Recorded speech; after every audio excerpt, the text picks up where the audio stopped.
starting with new subject, part A.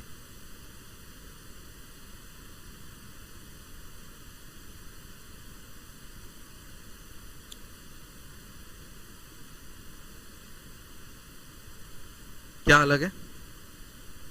Sequence, हाँ थोड़ा ऊपर नीचे है, but all the chapters there.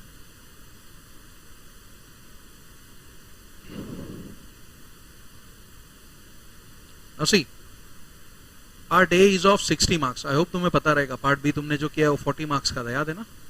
This is of 60 marks. Very scoring, ठीक है, बहुत ही ज्यादा स्कोरिंग है. इसको छोड़ना मत, कैसे भी करके इसको स्कोर करना ही है. If you want to clear group 1, this is the most easiest subject. Labour law तो तुमने पढ़ लिया होगा, वो तुम्हें पता है कैसा लग रहा होगा तुम्हें, इजी के टफ वो तुम्हारा चॉइस. बट पार्ट ए के एंगल से मैं बोलूंगा तो बहुत इजी है, इतना कुछ है नहीं उसके अंदर. If your company law is strong then this is easy. अगर वहां का पूरा सत्यानाश हो चुका है तो यहाँ पे भी होने वाला है, ठीक है? क्योंकि देखो, पहला ही चैप्टर में जो मैं स्टार्ट कर रहा हूँ कंपनी ही स्टार्ट कर रहा हूँ. So we are still surrounded by companies act. छुटकारा नहीं हुआ है. Still we have 6 to 7 chapters in this subject also which are directly based on Companies Act. So we have not yet completely forgotten this act. अपने को याद रखना पड़ेगा. Okay. Now ये चैप्टर है ना, बड़ा है बट बहुत ही इजी चैप्टर है. Now इसके अंदर सिर्फ और सिर्फ कंपनीज के बारे में ही है, right?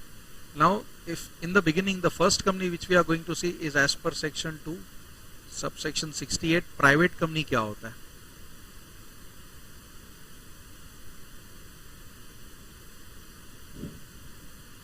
प्राइवेट कंपनी का सिंपल है, इट इज अ कंपनी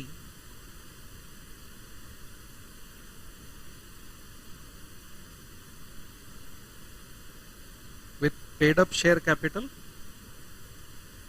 क्या लिखा है इसका? कोई फिलहाल कोई अमाउंट नहीं है, इसलिए स्ट्रेट अवे क्या बोल दिया? As may be prescribe. ठीक है, कैपिटल कितना होना चाहिए? तो अगर प्रिस्क्राइब किया है उतना होना चाहिए. नहीं किया है तो can there be company without capital? Yes. हंस ले पहले सबको देख के,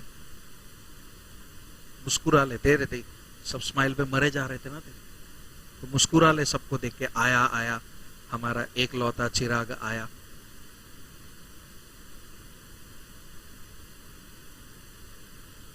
as may be prescribe. Now अगर प्रिस्क्राइब्ड फिलहाल कुछ भी नहीं है, can there be a company with zero capital? Possible है. मैंने सिखाया था, याद है? कंपनी लॉ में कंपनी विदाउट कैपिटल भी सिखाया था मैंने. सो विदाउट कैपिटल का मतलब जीरो कैपिटल है. It is allowed. पहले है ना, इन दिस 1956 कंपनीज एक्ट 1956, पहले ऐसा नहीं था. पहले ना मिनिमम कैपिटल प्रिस्क्राइब्ड था 1 lakh.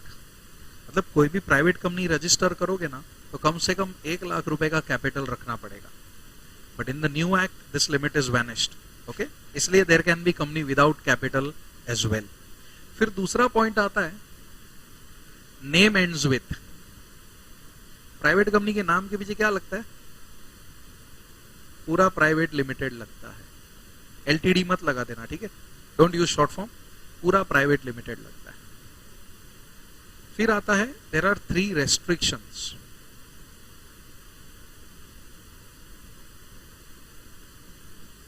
On private company.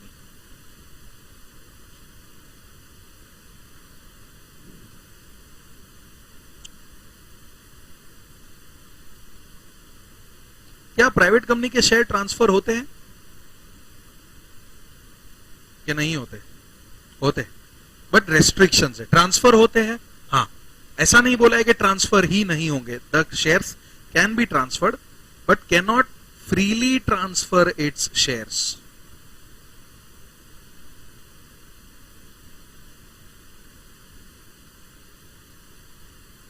That is क्या लग जाता है? With some restrictions.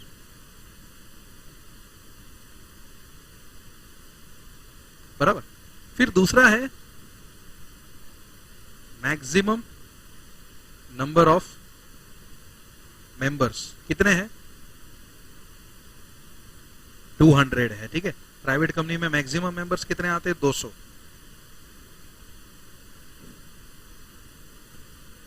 Maximum members कितने आते हैं? 200। बट अगर ये 200 की बात करें तो कुछ लोगों को एक्सक्लूड भी करना है, यू रिमेंबर? चल, कुछ भी जॉइंटली जो होल्ड करता है उसको एक्सक्लूड करता है, तो मैं क्या पूछ रहा हूं, एक्सक्लूड किसको करते हैं?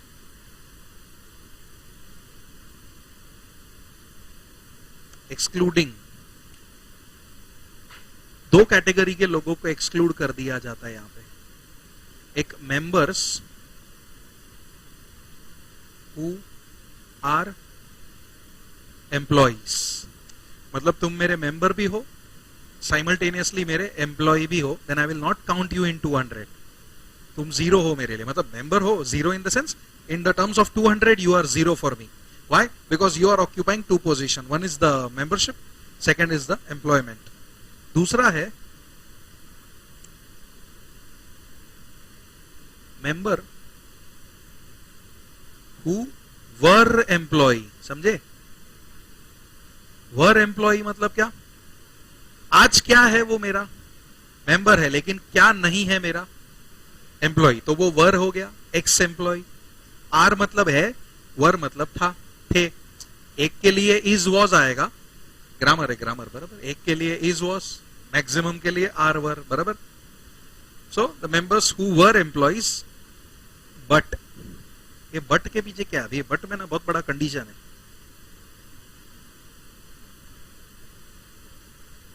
अगर ये ब्लू कलर वाला फुलफिल नहीं हो रहा ना, तो मैं इन लोगों को एक्सक्लूड नहीं कर सकता। तो ये तो डायरेक्टली एक्सक्लूड है, इसमें तो कोई टेंशन ही नहीं।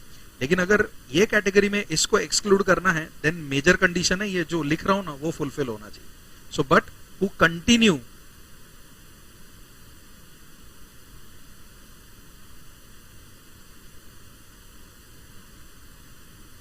To remain member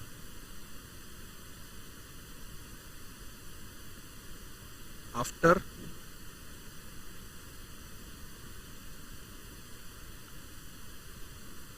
cessation of employment. समझे इसका मतलब? अभी इसका सिंपल मतलब समझाता हूं। See for example, let us say कि मेरी कंपनी है, मेरी कंपनी में लेट अस से 197 मेंबर्स है फिलहाल। और ये 197 कौन है पता है? पब्लिक है। पब्लिक मतलब ये दोनों तो है ही नहीं, तो गिनूंगा ही ना मैं इन लोग को, कि नहीं गिनूंगा? पब्लिक है, they are not my employees, मैं उनको काउंट करने वाला। फिर इसमें है ना और लोग हैं, mister X Y, member plus employ, member plus employ. इन दोनों का क्या करूं? इन दोनों को क्या करूं मैं? Exclude member who are employees, बराबर। मेंबर प्लस मतलब मेंबर भी है मेरे एंड एम्प्लॉय भी है, तो उनको मुझे क्या कर देना है? एक्सक्लूड। तो ये हो गया एक्सक्लूड। फिर इधर है mister P, member but left job.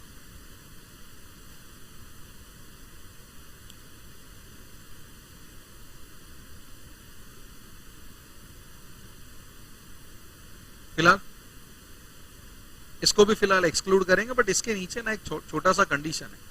Member who left job को हम लोग को है ना दो पार्ट में डिवाइड कर देंगे, ठीक है? क्योंकि अगर जॉब छोड़ा है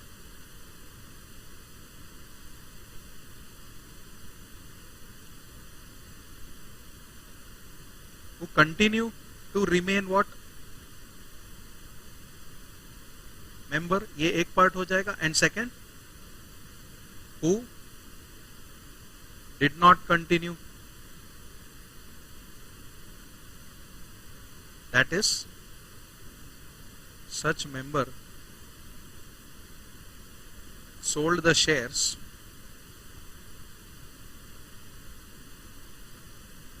all the shares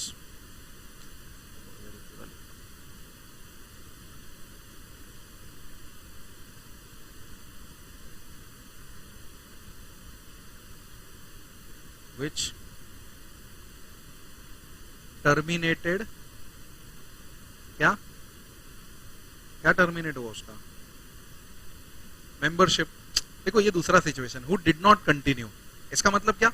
कि such member sold all his shares and terminate क्या हो गया उसका membership letter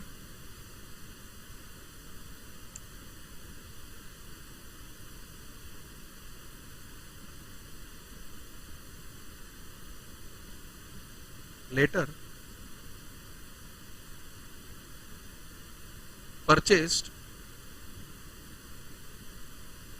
the shares again.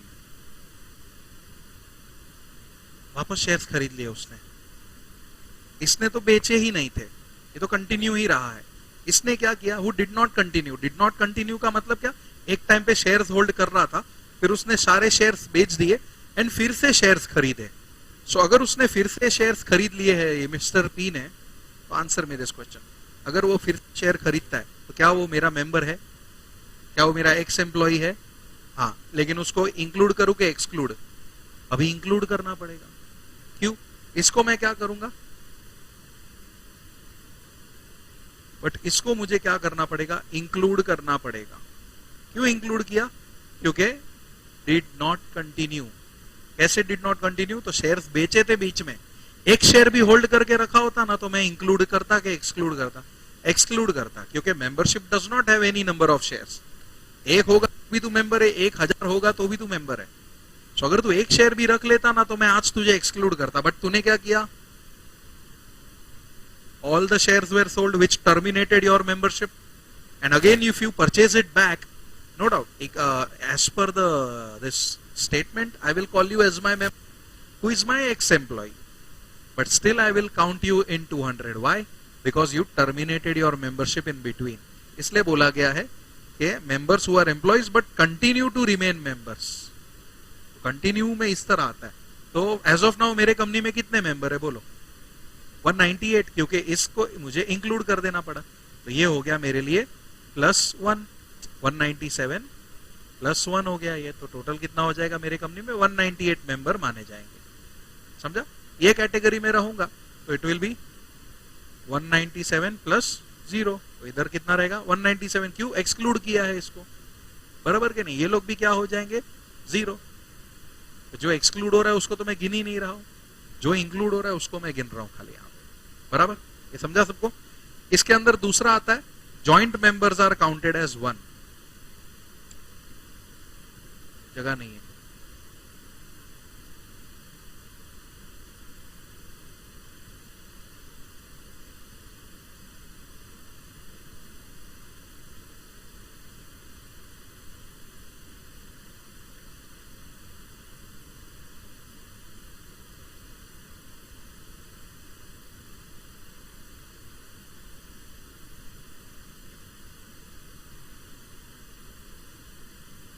Joint member are counted as single member. ठीक है, चाहिए तो इसके नीचे एक पॉइंट बना देना, मेरे पास जगह नहीं है. एंड जो तीसरा है वो क्या है?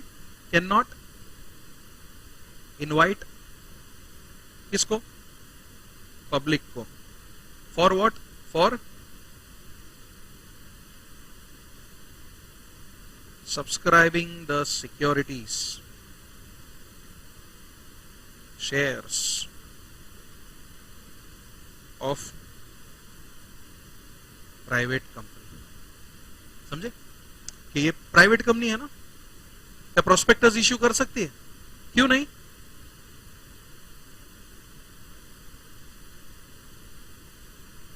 सिर्फ पब्लिक कंपनी कर सकती है, ऐसा जरूरी नहीं. Not partially correct.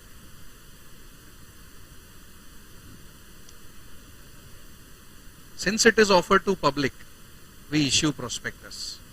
क्या प्राइवेट कंपनी पब्लिक को ऑफर कर सकती है? नहीं, तो प्रोस्पेक्टस भी इश्यू नहीं कर सकती. That is the reason. तीसरा रेस्ट्रिक्शन क्या है? Can not invite public for subscribing the securities of the private company of such company.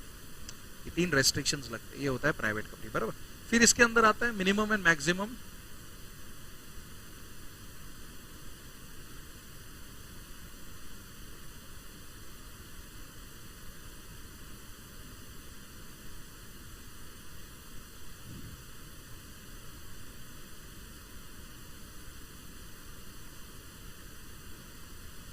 Minimum members कितने होते हैं प्राइवेट कंपनी में, पता है तुम लोगों को? 2 होते हैं. मैक्सिमम अभी ही बताया मैंने, मैक्सिमम कितने होते हैं? 200 होते हैं, बराबर। मिनिमम डायरेक्टर्स कितने होते हैं प्राइवेट कंपनी में? मैक्सिमम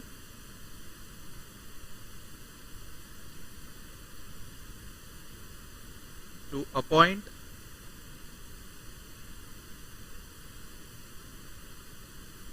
डायरेक्टर्स बियॉन्ड 15 क्या पास करोगे? Special resolution. क्या था special resolution? What is special resolution?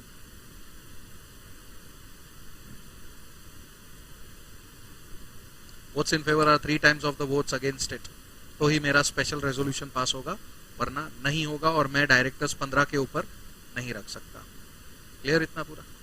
Without private company के डेफिनेशन करना है, नोट कर लो। वो एग्जांपल चाहिए? चाहिए, ठीक, तो फटाफट लिख लो।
चलो नेक्स्ट इज पब्लिक कंपनी के ऊपर आते हैं। Section 2 clause 71, public company.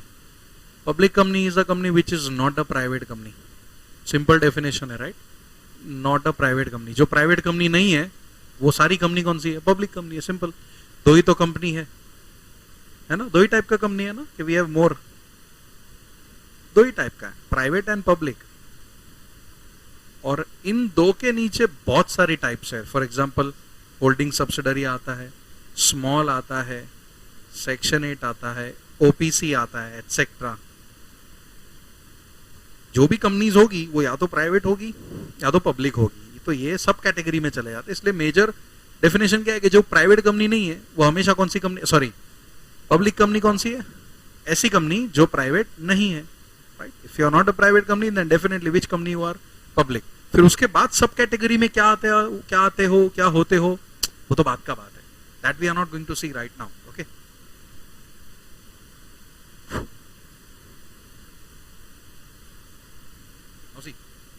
Public company में नाम एंड्स किससे होता है? सिर्फ लिमिटेड से एंड हो जाता है, ठीक है? Not public limited, only limited, right?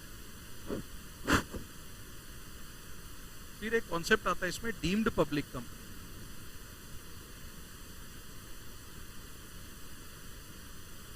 What is this deemed public company? Anyone याद है क्या डीम्ड पब्लिक क्या था?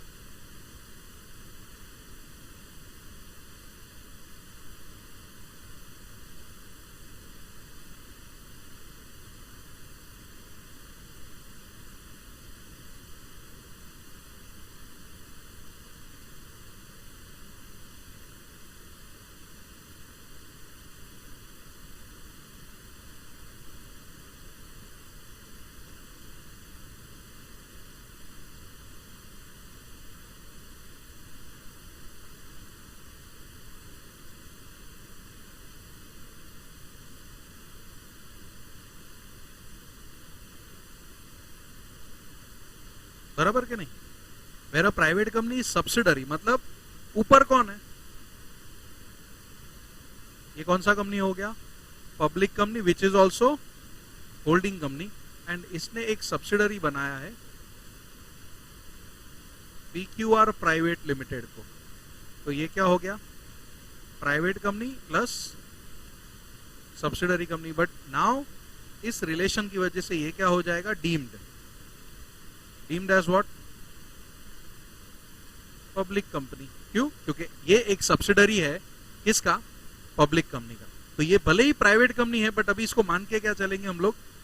डीम्ड एज पब्लिक कंपनी मान के चलेंगे, पब्लिक कंपनी, ठीक है। लेकिन इसमें ना एक कंडीशन आता है, आर्टिकल्स में अभी भी तुम क्या रहोगे? हाउएवर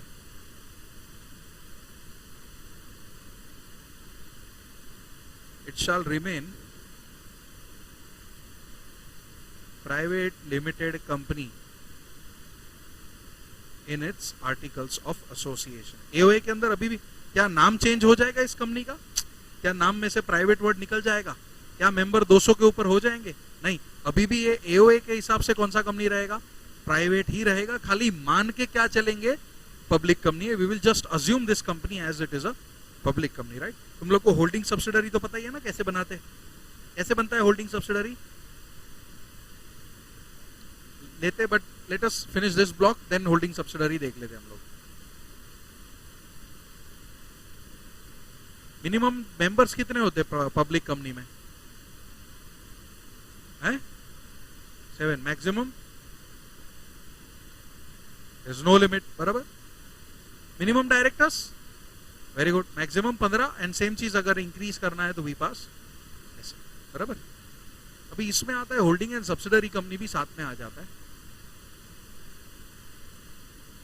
क्योंकि यहाँ पे होल्डिंग सब्सिडरी है। तो इनकेस अगर तुम भूल गए हो तो खाली बता देता हूं, holding company and subsidiary company 246 287, ठीक है। When one company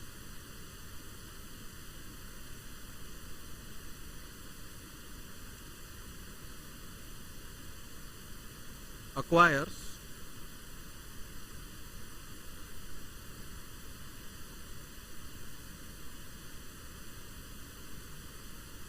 more than how much?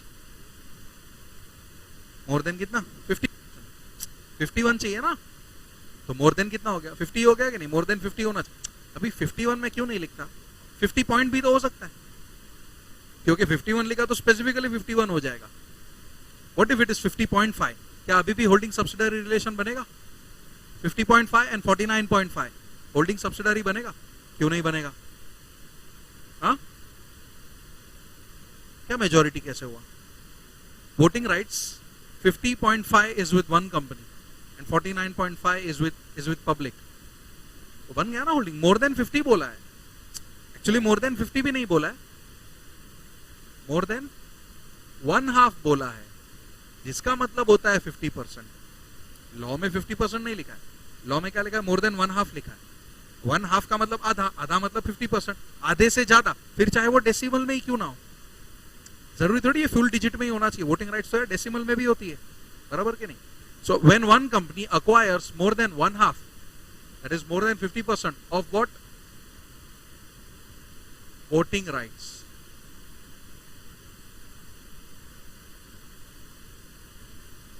ये बहुत इंटरेस्टिंग है। आइदर ऑन इट्स ओन, ये याद है क्या?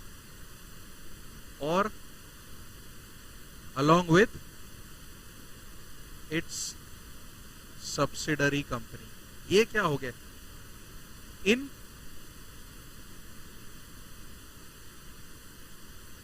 other company। now imagine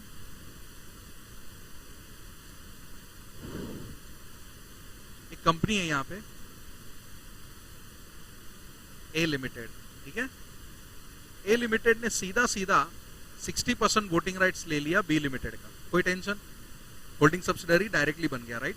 ठीक है, 60% वोटिंग राइट्स ए ने अक्वायर कर लिया बी में, तो ए ने अकेले नहीं अक्वायर किया है ना, ए ऑन इट्स ओन अक्वायर कर रहा है कि नहीं कर रहा है? ऑन इट्स ओन कर रहा है। बट अभी इधर एक कंपनी है सी लिमिटेड, वही सी के अंदर ए ने 30% लिया है,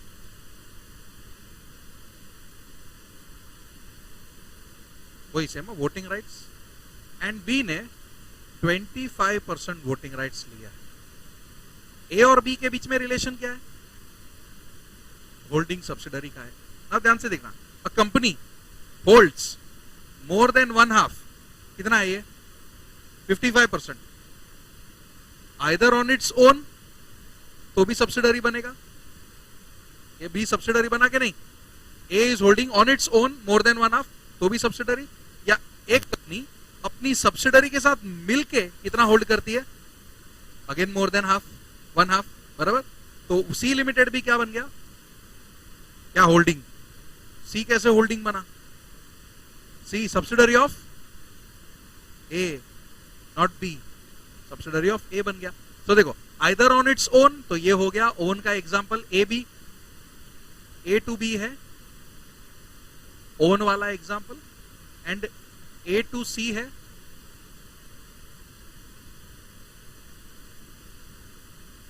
ओन प्लस सब्सिडरी, दोनों मिलके होल्ड कर रहे हैं। समझा क्या? ये होता है होल्डिंग सब्सिडरी का एक तरीका, right. And there is one more way wherein you can have such relation of holding subsidiary. पता है कैसे? What is the another way? ये चाहिए तुमको, ये रहने दो। तो इधर का ब्लैक कलर इधर लिखता हूं, मतलब तुम इधर का इधर लिखना, ठीक है। फिर उसके बाद ये चाहिए तो एग्जांपल कर देना, तुम्हारे हिसाब से जैसे फ्रेम करना है वैसे करो, ठीक है। थोड़ा डाइवर्सिफाई कर देना, ठीक है। दूसरा तरीका क्या है?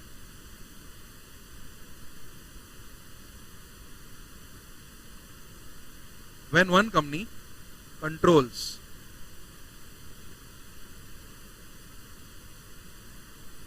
composition of board of directors of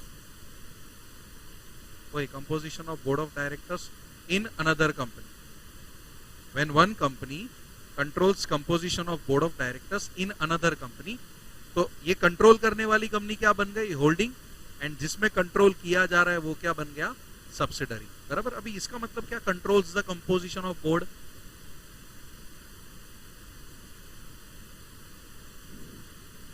क्या क्या क्या, नहीं नहीं, कोरम का कोई लेना देना ही नहीं है, कोरम का यहाँ पे कोई लेना देना नहीं, सुने आना। व्हाट, रुक रुक, क्या बोल रहा है तू, क्या बोल रहा है आर्यन? अरे आर्यन नहीं, क्या नाम है इसका, समय। आर्यन कौन है? वही नहीं है, तो समय बता।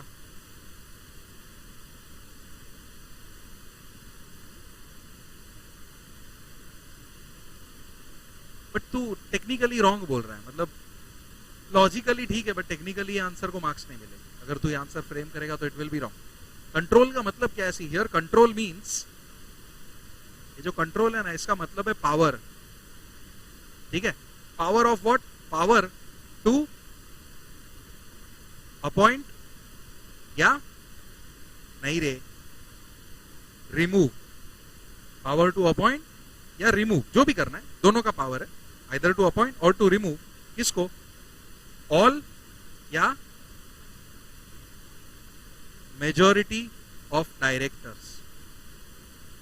मतलब समझ, इधर ए है उधर बी है, तो ए के पास पावर है कि वो बी के चाहे तो सारे के सारे डायरेक्टर्स को निकाल सकता है, मेजॉरिटी को निकाल सकता है, अपॉइंट भी कर सकता है। तो ए क्या बन गया, होल्डिंग, बी बन गया सब्सिडरी। तो ये है सेकंड तरीका होल्डिंग सब्सिडरी बनाने का। समझा? वन इज वेरी क्लियर कि you acquire more than one half voting rights, तो कोई टेंशन ही नहीं, कंट्रोल हो या ना हो, वोटिंग राइट है, हाँ होल्डिंग सब्सिडरी है। बट सेकंड में कंट्रोल होना जरूरी है, वो भी क्या, power to appoint and remove, वो भी मिनिमम नहीं, मेजॉरिटी या ऑल, तो ये होल्डिंग सब्सिडरी का रिलेशन बनेगा। बोल हाउ, मतलब मैं समझा नहीं। Agreement, there can be some business agreement between them. हो सकता है ए ने बी को लोन दिया हो और तगड़ा लोन है, राइट, एंड आई वांट कि my control should be there, वरना तुम मेरा पैसा उड़ा दिए तो मैं बर्बाद हो जाऊंगा। Just to ensure my safety of my money, I can have such agreement, and if they agree, I will have the power. समझा?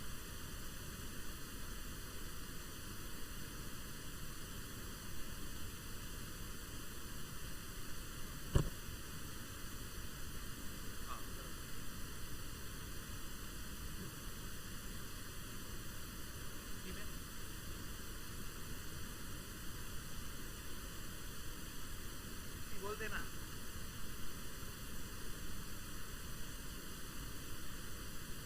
ए और बी में होल्डिंग कौन?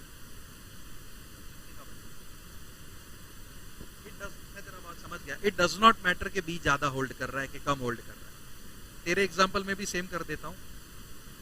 सपोज सपोज इधर 3 होता और इधर 50 होता तो भी आंसर सेम होता। तो यही पूछ रहा है ना कि अगर बी का ज्यादा है तो क्या थिंग्स चेंज होगी? नहीं। ए और बी में होल्डिंग कौन है? तो बस क्या ए अपनी सब्सिडरी के साथ मिलके मोर देन 1/2 लिया है? खत्म।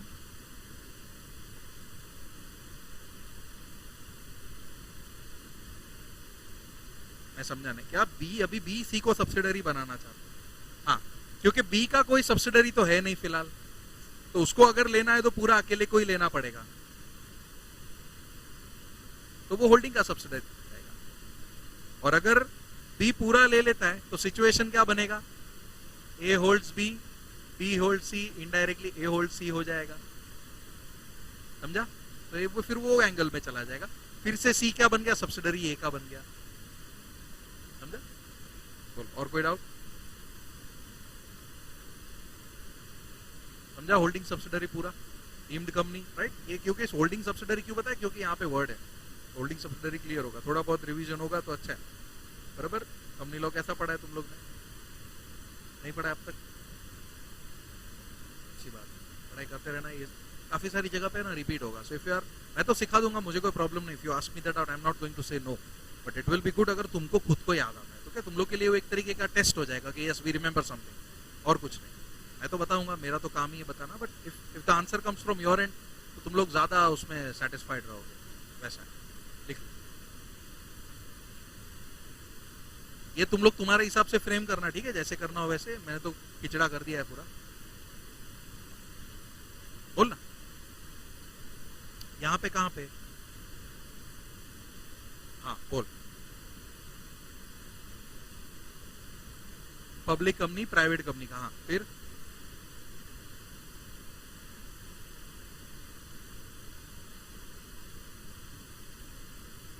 तो उसको होली ओन्ड बोलेंगे बस। बाकी सब लॉजिक सेम ही रहेगा। सब्सिडरी की जगह पे हम लोग उसको होली ओन्ड सब्सिडरी बोलेंगे। Logic still remains the same, deemed public company. Even it was neither acting here. अरे एक मिनट, क्या बोला तू? इट विल तभी मतलब कभी होली ओन्ड में तभी भी सेम रहेगा, तभी भी वो एओए में प्राइवेट ही रहेगा। Things will be the same. कुछ फर्क नहीं पड़ता है कि तू 51% ले रहा है कि 100% ले रहा है। The logic remains same. खाली फर्क क्या होगा पता है? पहले सब्सिडरी बोलना पड़ता था, अब होली ओन्ड सब्सिडरी बोलना पड़ रहा है। बस यही डिफरेंस है। समझा? और कोई डाउट?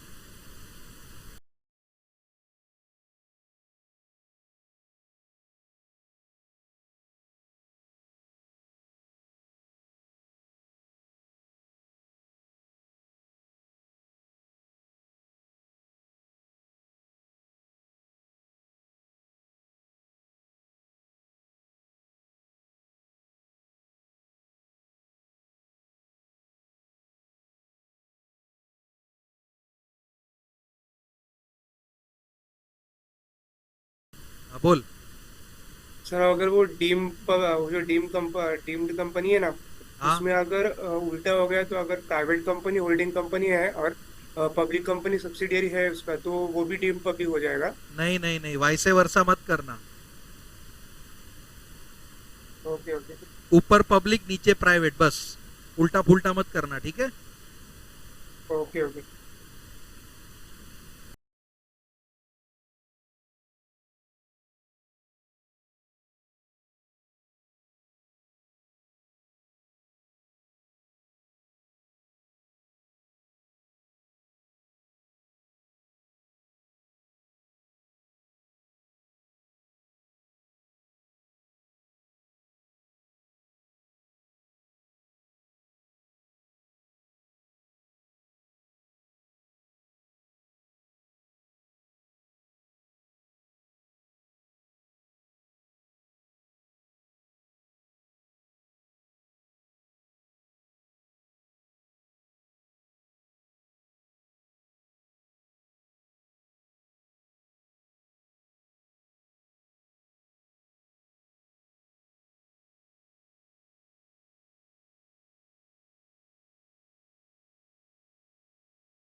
पेज नंबर 7 पे आओ जरा, कैरेक्टरिस्टिक्स। अच्छा, उसके पहले ऊपर डेफिनेशन है, वो तुम लोग देख सकते हो जरा, रीड दैट डेफिनेशन जो दिया है पूरा। Private company is a company which has minimum paid up share capital as may be prescribed, ये राइट, टू क्लॉज 68। आर्टिकल्स के अंदर 3 रेस्ट्रिक्शंस है। पहला, restricts the right to transfer it shares, मतलब क्या, नॉट फ्रीली ट्रांसफरेबल, बराबर, not freely. फिर क्या है, नंबर ऑफ मेंबर्स, है ना, except in case of OPC. क्यों ऐसा लिखा जाता है, मैं नहीं लिखता, बट यहाँ पे लॉ में लिखा जाता है except in case of OPC. Why ऐसा, ओपीसी भी एक प्राइवेट कंपनी है, बट वो ओपीसी में क्या 200 मेंबर हो सकते हैं, नहीं, इसलिए except OPC every private company can have maximum how many members, 200। समझा, the reason why it is mentioned is OPC is also following under the category. मैंने बोला ना कि प्राइवेट पब्लिक दो मेन है, उसके अंडर सारी कैटेगरी आती है, holding subsidiary, 1 person, small, section 8 etcetera, जो भी है, right. So except OPC, right, except OPC क्यों, क्योंकि ओपीसी भी एक प्राइवेट कंपनी है जिसके अंदर मैक्सिमम कितने मेंबर होते हैं, हाँ नसीब 200 बोलता ना तो तेरे को एक का 200 कर देता मैं, इसके अंदर मैक्सिमम एक ही मेंबर होने वाला है, राइट। लेकिन अदर देन ओपीसी सारी प्राइवेट कंपनी में मैक्सिमम कितने मेंबर होंगे, 200, बट उसमें एक्सक्लूड करना है हमें किसे, see, excluding past and present and past employees who continue to be the member. इधर तो एक लाइन बोल के छोड़ दिया, बट हमने कंटिन्यूएशन पूरा समझा, how they continue and what if they don't continue, तो वो भी हमने किया, right. And joint member are counted as 1। Prohibition on invitation to public, वो हमने तीसरा रेस्ट्रिक्शन लिखा था कि they cannot make invitation to public, they मतलब private company cannot make invitation to public for subscribing its securities. तो फिर अगर प्राइवेट कंपनी को शेयर ऑफर करना है, कैसे करेगा, लेटर ऑफ ऑफर कैसे करेगा, private placement.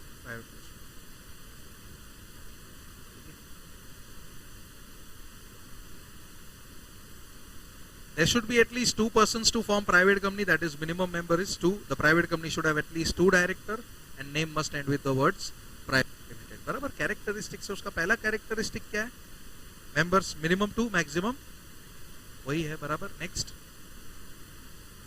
The liability, limited liability का मतलब क्या है, अप टू द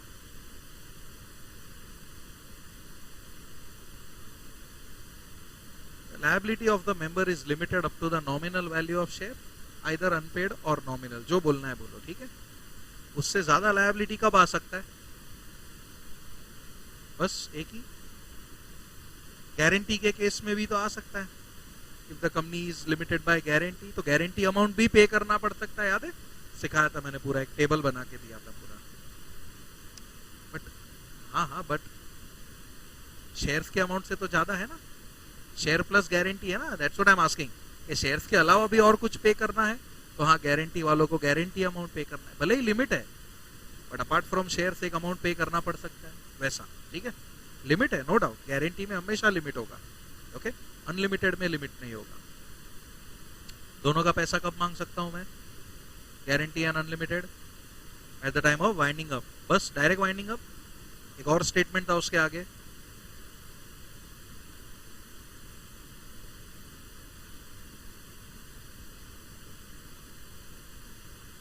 और अनलिमिटेड में फॉर्मेशन पे भी मांग सकते हैं, कुछ भी, तो वाइंडिंग अप में भी कब मांगेंगे,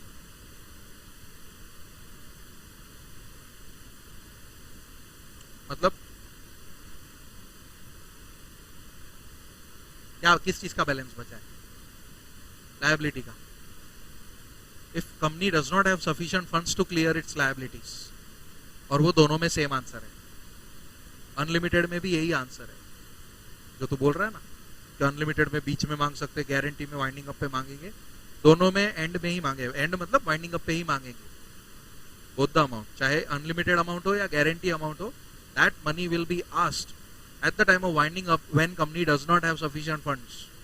कंपनी के पैसे खत्म हो गए तो मैं तुम्हारे पास मांगने आऊंगा, अदरवाइज मैं नहीं आऊंगा, समझा, दोनों में सेम है, राइट। तो ये था ना, ये गारंटी वारंटी का सीन ना। दूसरा क्या, उसके बाद परपेचुअल सक्सेशन क्या था भाई, चलती रहेगी मतलब क्या,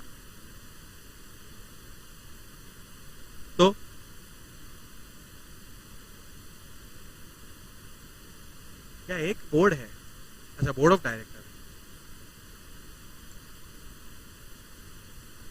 मेंबर नॉट बोर्ड, मेंबर का यहाँ पे क्राइटेरिया है, द मेंबर्स में कम, the members may go, the members may even die, the company remains for ever. कब तक? Closing is not the word used in company law. Insolvency कहां से आ गया? What is that word? Associated with winding up. क्या हाँ तुम लोग को पूछ रहा हूं मैं, हाँ हाँ कर रहे हो? तो आंसर नहीं दिया है मैंने, हाँ हाँ कर रहे। What is that word associated with winding up? Dissolution. नहीं, अलग है। एक मिनट, वाइंडिंग अप और डिसोल्यूशन दोनों अलग है। जरूरी नहीं है ना, जरूरी नहीं है। वाइंड अप बिजनेस होता है, कंपनी डिसॉल्व होती है, बिजनेस डिसॉल्व नहीं होता, फर्क है। लिक्विडेशन में assets are sold and liabilities are paid, dissolution में assets are not sold, dissolution में termination happens to the company, termination of existence. Winding up is a process, two step process. पहला liquidation है, दूसरा dissolution है। तो दोनों same नहीं है, अलग भी नहीं है, उसका कोई कंपैरिजन ही नहीं, दोनों अपने लेवल पे चल रहे हैं। बोल भाई, तू क्या बोल रहा था? मर्जर किसमें? हाँ, उसमें वाइंडिंग अप विदाउट डिसोल्यूशन होता है, sorry dissolution without winding up होता है, मैंने उल्टा बोला, डिसोल्यूशन विदाउट वाइंडिंग अप होता है।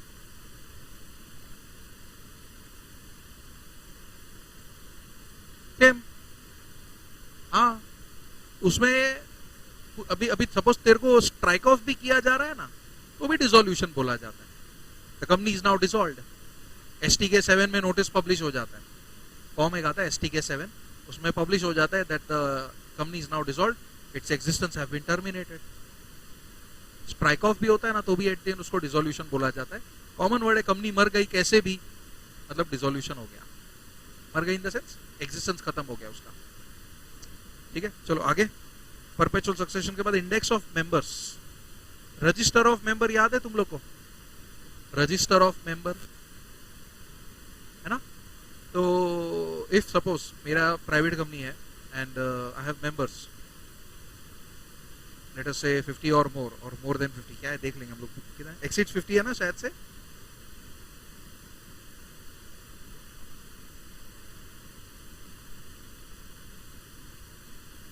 So if company has 50 or more members, तो रजिस्टर में इंडेक्स बनाओ। क्यों? ताकि कौन से मेंबर का डिटेल कौन से पेज पे ढूंढना आसान हो जाए। जैसे अपना बुक में इंडेक्स होता है, वैसे रजिस्टर ऑफ मेंबर का भी एक इंडेक्स बनाओ। वहां पे लेस देन 50 बोला है, बट पूरा स्टेटमेंट पढ़ो।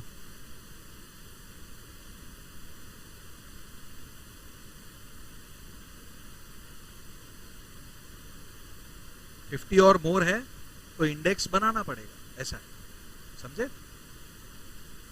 समझा सबको कि मैं रीड करूं?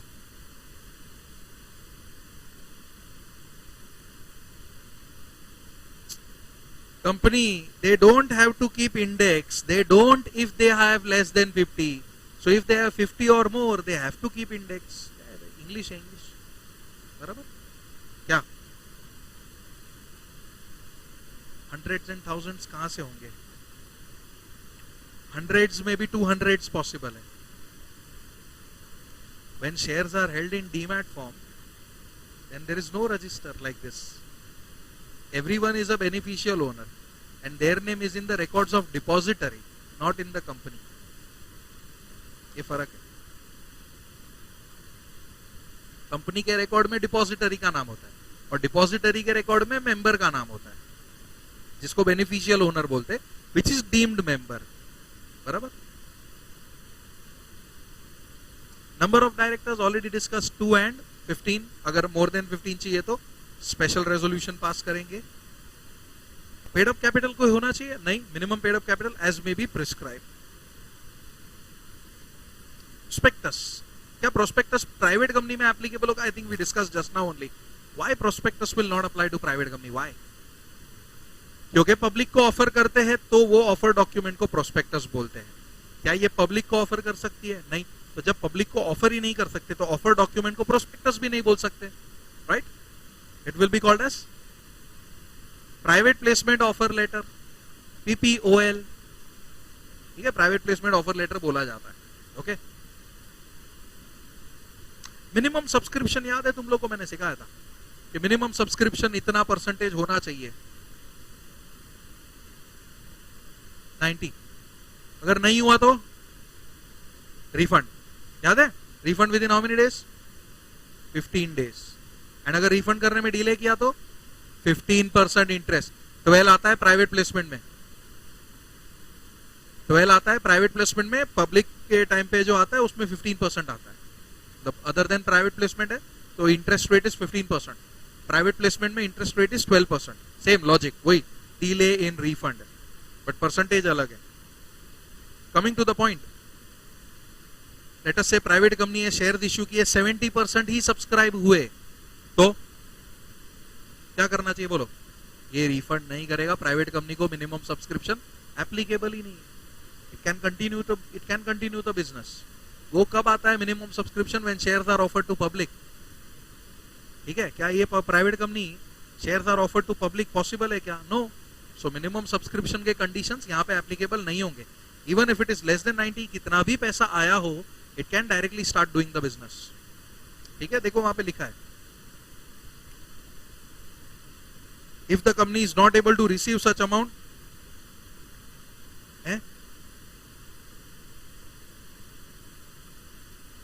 अच्छा पहले रूल दिया है, in case of private company से पढ़ो। मैं हैरान हो गया, बोला ऐसा क्यों? इन केस ऑफ प्राइवेट, ऊपर है ना नॉर्मल रूल दिया है, if the company is not able to receive such amount, कौन सा सच अमाउंट? जो मिनिमम सब्सक्रिप्शन है वो, तो रूल क्या बोलता है? रिफंड कर दो, that is the normal rule. But in case of private company, shares can be allotted without receiving such minimum subscription. So वो मिनिमम सब्सक्रिप्शन यहाँ पे अप्लाई होगा कि नहीं होगा? होगा। नाम के पीछे हमेशा क्या लगेगा? Private limited. ठीक है, इनकॉर्पोरेशन,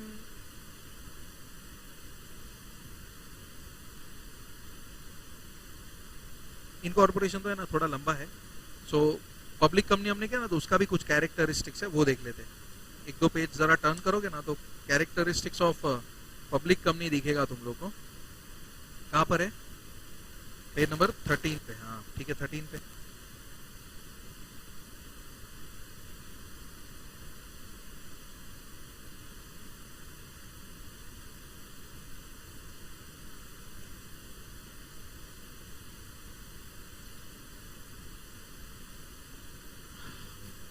सी पहला क्या है? Board of directors. Public company में बोर्ड ऑफ डायरेक्टर्स की जरूरत, वैसे जरूरत तो हर एक कंपनी में होती है, right? For managing the affairs of the company the board of directors are required. They also act as the representative of the company, right? But होने कितने चाहिए? Minimum 3, maximum 15। Same logic, right? Appoint कौन करता है directors को? All the time. Appoint कौन करता है डायरेक्टर्स को? Members या shareholders? But I'm asking second question, all the time. Is there anyone else who can appoint director? Subsidiary? Apart from NCLT? When? नहीं, not other than अड्डा कहाँ आ गया बीच में? क्या? एक प्रोग्राम क्या? बट चेयरपर्सन तो अलग हो गया। I am asking appointment of director. Chairperson is different. Chairperson को तो बोर्ड अपॉइंट कर लेंगे, दैट इज डिफरेंट। बोल अंजलि। तो सीजी अपॉइंट करता है। हाँ, additional director, alternate director, director to be appointed in casual vacancy, nominee director, section 161। ये 4 डायरेक्टर है जिसको बोर्ड अपॉइंट कर सकता है। क्या गिन रहा है? 1 एडिशनल है, 2 61 1। हाँ, पहला अल्टरनेट नहीं है, पहला एडिशनल है, फिर अल्टरनेट है, फिर नॉमिनी है, फिर कैजुअल वैकेंसी है।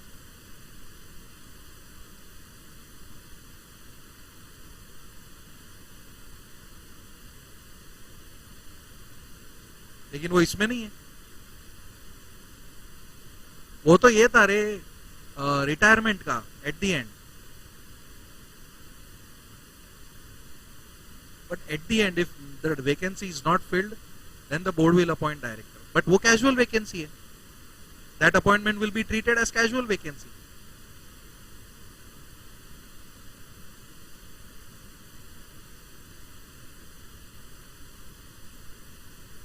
एक मिनट, जो क्या बोला नया है वो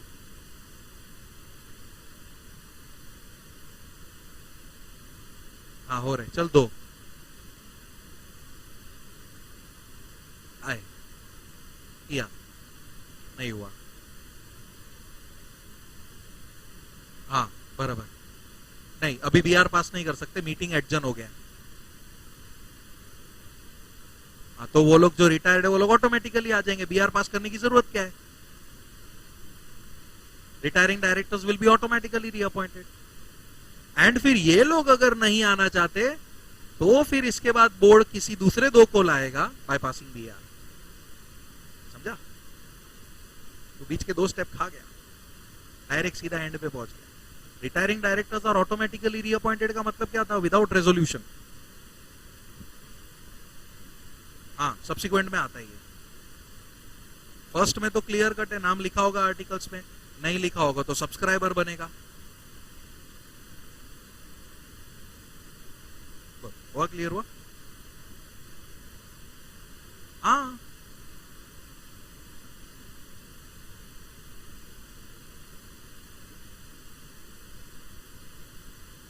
नेक्स्ट लिमिटेड लायबिलिटी, अभी अभी मैंने एक्सप्लेन किया, नॉट रिपीटिंग इट ट्वाइस. ठीक है.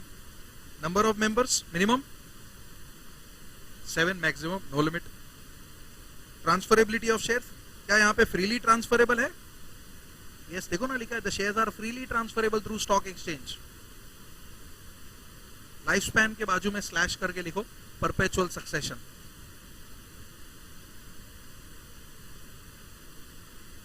परपेचुअल सक्सेशन, क्या मेंबर के मरने पे या डायरेक्टर के मरने पे कंपनी बनने वाली है? नहीं, कंपनी चलती रहेगी. तो life span is nothing but perpetual succession. Right, same logic है जो मैंने अभी प्राइवेट में बताया था. फाइनेंशियल प्राइवेसी यहाँ पे नहीं होती. क्यों नहीं होती? सब कुछ डिस्क्लोज करना पड़ता है, फाइल करना पड़ता है. So there is no question of financial privacy. Okay. Capital, अगर कंपनी को कैपिटल रेज करना है तो it has various options. It can raise money through shares, debentures etcetera.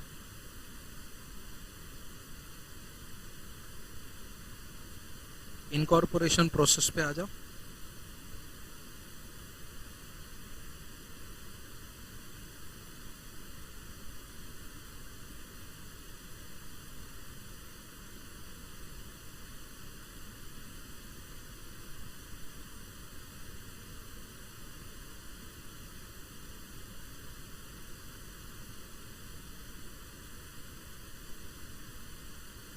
Page number 8.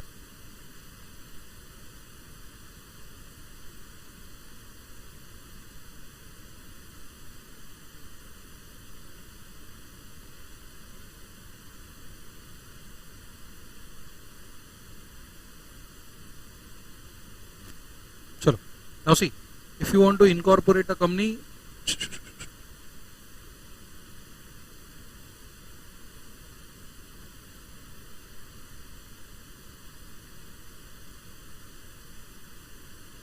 उसी सबसे पहला स्टेप क्या आता है? Login.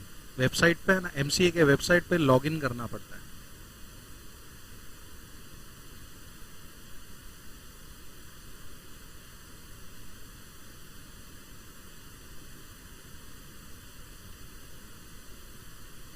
Why do we need to log in? Because we want to reserve the name. सबसे पहले नाम रिजर्वेशन करना बहुत जरूरी हो जाता है. Because can we have 2 companies with 1 name? So if the name is already used by a company, we cannot use that name, right? हमको वो नाम मिलेगा ही नहीं. That is the reason जो नया नाम हम लोग सिलेक्ट करने वाले, that needs to be reserved first. और वो reserved कैसे कर सकते? अगर वो available है तो. If the name is not available, then we have to keep on searching for the new name. Okay? So name reservation के लिए एमसीए पे लॉगिन करना जरूरी है. लॉगिन करना इज नथिंग बट एक अकाउंट क्रिएट किया हुआ होगा, जैसे कि साइन अप करते हैं ना हम लोग, ID and all these things we have first. Then we get the login ID and password, and with the help of that we access the website. So यहाँ पे भी पहला अगर देखोगे अप्लाई फॉर नेम अप्रूवल ही लिखा है, मैंने name reservation लिख दिया, बात तो एक ही है कि जो तुम नाम सिलेक्ट करना चाहते हो that needs to be reserved, it needs to be approved by the ROC, जो कि सीआरसी है अभी, सेंट्रल रजिस्ट्रेशन सेंटर. याद है मैंने सिखाया था तुम लोग को फर्स्ट चैप्टर में, कंपनी लॉ के फर्स्ट चैप्टर में, तो 2-3 साल पहले सिखाया होगा. फर्स्ट चैप्टर को तो काफी साल हो गया रहेगा, है ना, लॉन्ग टाइम. कोविड के पहले क्या, जन्म होने के पहले, पिछले जन्म में सिखा के गया था मैं तुम लोग को, ये जन्म में तो रिवीजन के लिए आए हो. See, applicant needs to log in into their account on MCA website.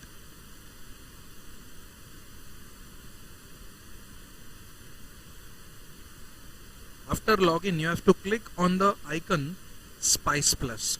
Form है, actually form is ये लिखना मत कुछ भी, तो ऐसे मैं टाइम पास कर रहा हूँ. Form is this INC 32 Spice Plus. लेकिन वेबसाइट के ऊपर खाली तुम लोग को Spice Plus दिखेगा, राइट?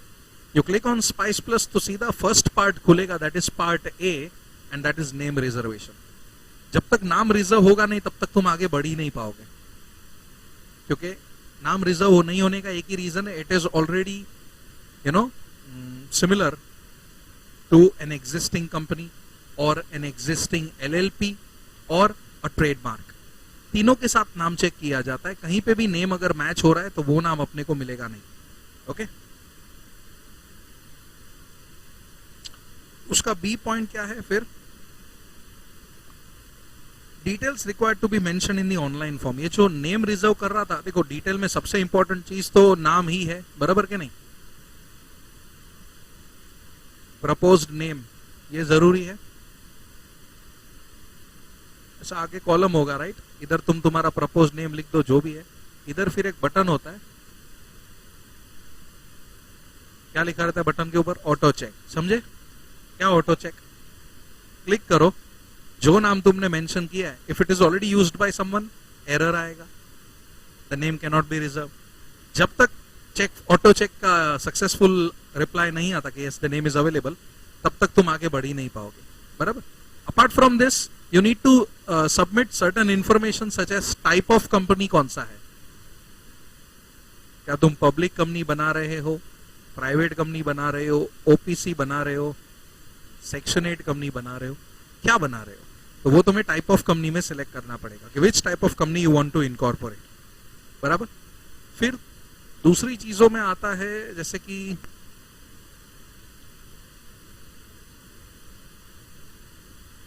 नहीं ऑब्जेक्ट्स, तुम्हारे ऑब्जेक्ट क्या होने वाले हैं.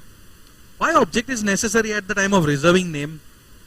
ऑब्जेक्ट मतलब क्या by the way, business activity, याद है मैंने एमओए वाला पार्ट सिखाया था, ऑब्जेक्ट क्लॉज है ना, मींस हमारा बिजनेस क्या होने वाला है, दैट इज द ऑब्जेक्ट. नाम रिजर्व करने में ऑब्जेक्ट का क्या इंपॉर्टेंस है इतना, ऑब्जेक्ट तो कितने सबके मैच हो जाएंगे, ऑब्जेक्ट्स तो मैच होने वाले हैं, ऐसा थोड़ी कि एक ऑब्जेक्ट एक ही कंपनी करने वाला है. तो बोल, हाँ, your name should match with your objects, बराबर के नहीं.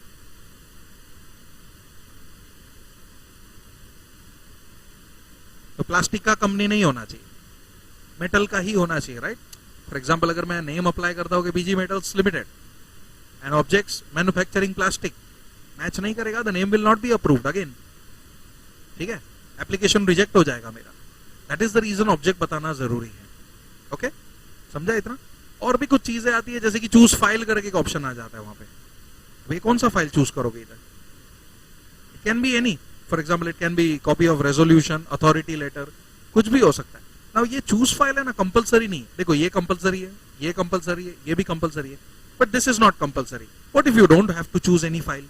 तो फाइल्स चूज कब करने की जरूरत पड़ती है मैं तुम्हें बताता हूं. See now see I will give you, मैं कंपनी हूं, लेटेस्ट से मेरे कंपनी का नाम है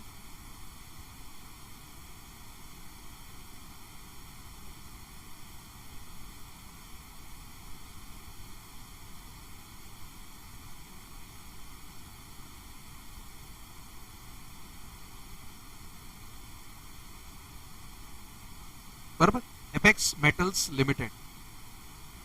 बराबर. Now I want to use a name for my new company. मैं एक और कंपनी खोलना चाहता हूं. ये एग्जिस्टिंग है, ठीक है, ये ऑलरेडी बना हुआ है. एंड जो नया कंपनी मैं बनाना चाहता हूं उसका नाम ऐसा कुछ है.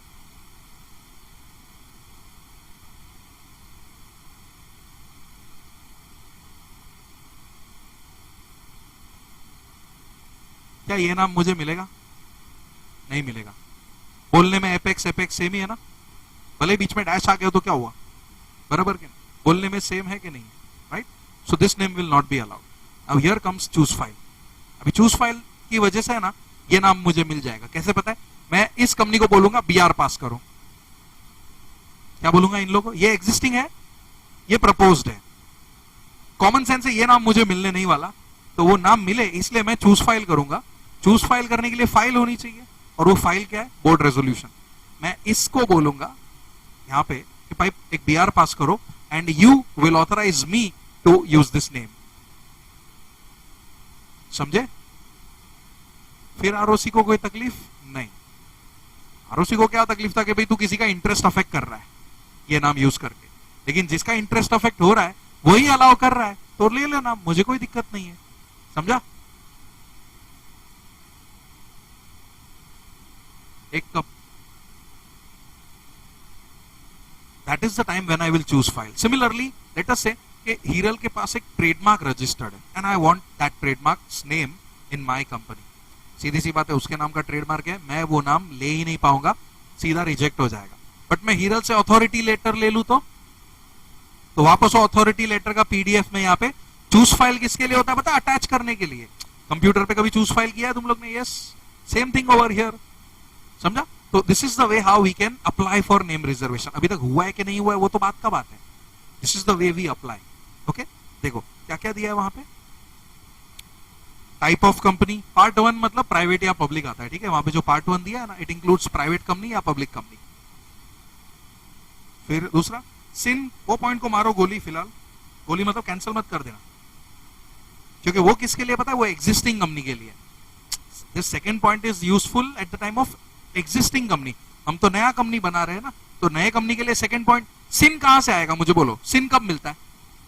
कंपनी रजिस्टर होने पे मिलता है ना. अभी रजिस्टर हुआ है क्या? तो सिन कहां से डालू मैं? पॉसिबल है सिन मेंशन करना? नहीं. So that is the reason. ये पॉइंट को फिलहाल रहने दो. नेक्स्ट पॉइंट क्या है? Propose name, auto check facility available है एज आई सेड. कमेंट मतलब ऑब्जेक्ट्स तुम्हारे, मैंने इधर कमेंट लिखा, मैंने डायरेक्ट ऑब्जेक्ट लिख दिया, ठीक है. कमेंट मतलब लिखना पड़ेगा कि तुम्हारे ऑब्जेक्ट्स क्या है वो, तो वो कमेंट कॉलम में लिखेंगे. एंड फिर choose file. Okay, choose file any attachment. अभी वो सेकंड पॉइंट क्या है? क्या एग्जिस्टिंग कंपनी अपना नाम चेंज कर सकती है? Now this is not on the incorporation part, general चीज खाली बता रहा हूं बीच में. क्या एग्जिस्टिंग कंपनी अपना नाम चेंज कर सकती है? यस.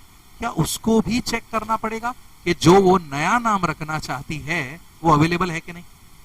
क्या वो फिर से स्पाइस प्लस फिल करेगी? वो तो सिर्फ इनकॉर्पोरेशन के लिए होता है, कंपनी तो ऑलरेडी इनकॉर्पोरेटेड है. तो वो क्या करेगी? वो रन करेगी. रन का फुल फॉर्म वहां पे दिया होगा, reserve unique name. It is a second service. Second icon, एक आइकन स्पाइस प्लस था ना, आइकन वेबसाइट पे, तो उसके आजू बाजू में किधर रन होगा. तो अगर रन पे क्लिक करोगे ना, तो रन का मतलब क्या हो जाएगा पता है? An existing company is here reserving the name. Why? Because it wants to change the name. तो देखो, तो उसमें सिन लिखना पड़ेगा.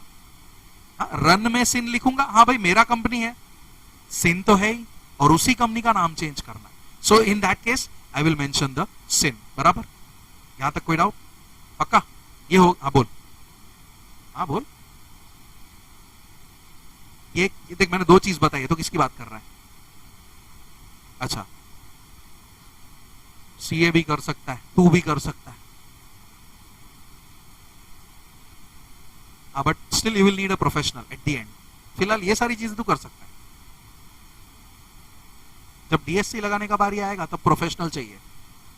You can fill up the form, you can fill up the application, but you can not upload it unless and until it is signed by the professional. वहां पे फिर CS, CA, cost accountant कोई तो चाहिए.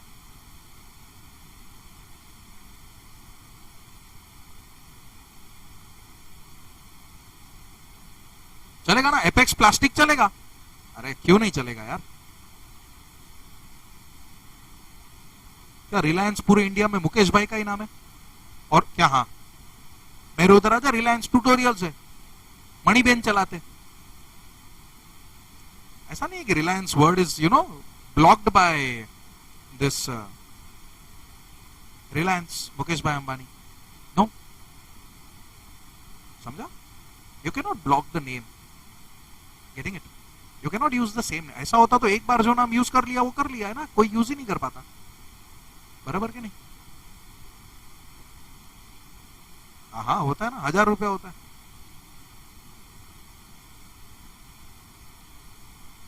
बोल, मैं समझा नहीं क्या?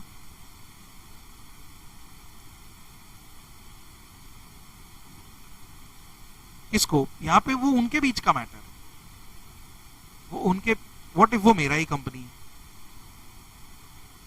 मुझे सेम नाम का 2 कंपनी बनाना है तो मैं खुद को ही पे करूं, तो वो उनके बीच का मैटर है। इफ सपोज मेरा और हीरल का जो मैंने एग्जांपल लिया, if she does not wants royalty तो आई विल नॉट पे। शी विल से कि हाँ सर, अगर आप मेरा नाम यूज कर रहे हो तो साल का 10% प्रॉफिट मेरा। बोला ठीक है, so that is the royalty which I am paying it to her for using her brand. वो हम लोग के बीच का म्यूचुअल मैटर है, उसमें लॉ बीच में नहीं आएगा। अरे ये तो फीस है, एप्लीकेशन फीस फ्री में नहीं होता। अरे कुछ भी करना है, कंपनी बनाने का भी फीस भरना पड़ता है, फ्री में थोड़ी बन के मिलता। There is a fees which you need to pay for application, for reserving the, not only reserving but full incorporation. Fees भरना पड़ता है, स्टैम्प ड्यूटी भरना पड़ता है, बहुत सारी चीजें होती है। तुझे क्या लगा 1000 रुपए एक दूसरे को देंगे? वो अलग है, वो तो म्यूचुअल है। उन 1000 के 1 करोड़ भी हो सकता है वो, बट एज आई सेड वो म्यूचुअल है। ये तो आरओसी फीस है, ठीक है? जहां तक मेरा नॉलेज है, आई थिंक इट इज 1000। 99% तो मैं श्योर हूं, लिखा नहीं है कहीं पे भी बुक में, बट जहां तक मुझे पता है शायद 1000 रुपीज है fees.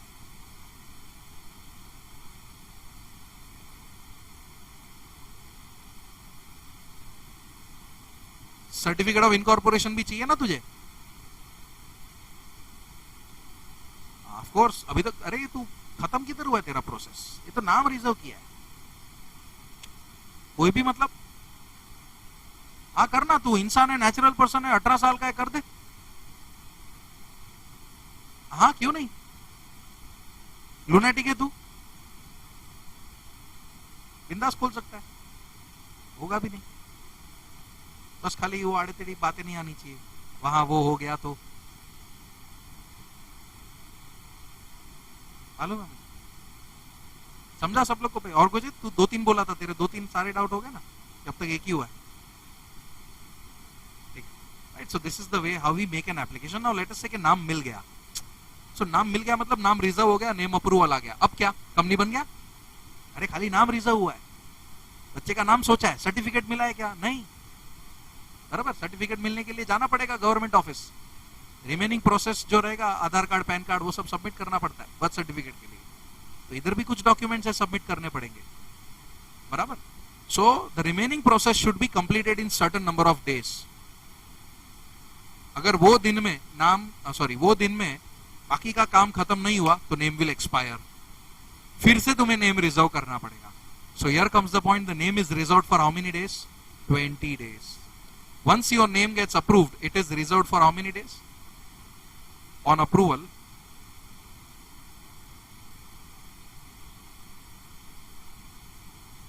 name gets reserved for how many days? 20 days. इसका मतलब क्या, जो रिमेनिंग प्रोसेस है ना, कितने दिन में हो जाना चाहिए पता है? कितने दिन में हो जाना चाहिए? 20 दिन में हो जाना चाहिए। 20 दिन में सर्टिफिकेट हाथ में होना चाहिए। नहीं हुआ तो गया तेरा नाम, फिर से नेम रिजर्व कर। बट ये थोड़ा गलत लगता था लॉ को, तो लॉ ने ये 20 दिन का एक्सटेंशन प्रोवाइड किया। सो नॉर्मली कितने दिन के लिए रिजर्व हो जाएगा? 20। अगर तुम्हें ड्यू टू सम रीजंस लग रहा है कि यार 20 दिन से ज्यादा दिन जाएंगे, तो लॉ ने तुम्हें एक्सटेंशन प्रोवाइड किया हुआ। And that extension beyond 20 days is like this.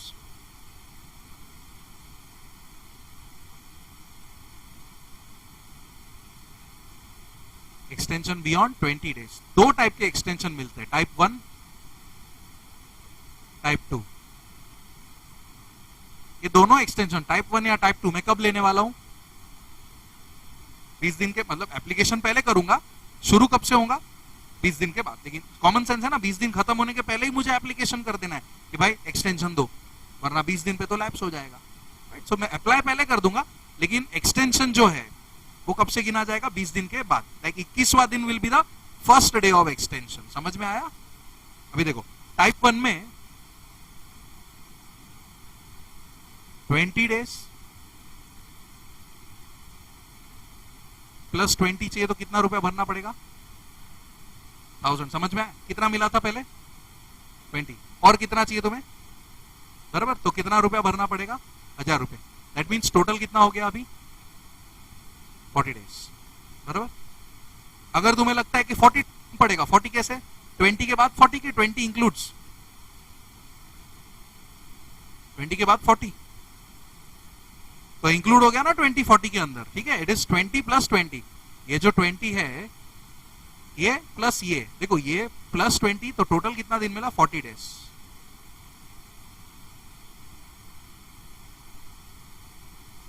तो उसके लिए कितना रुपया भरना पड़ेगा? 1000। अगर तुम्हें लगता है कि ये टोटल 40 दिन हो पाएगा, कोई बात नहीं, एक और बार ले लो प्लस 20 डेज। एक और बार, एक बार दिया, दूसरी बार दिया प्लस 20 डेज, तो अभी कितना दिन हो गया? टोटल 60 डेज हो गया। लेकिन अब भरना पड़ेगा 2000 रुपया। समझा तुम लोग को कि नहीं? पक्का ये समझा सबको?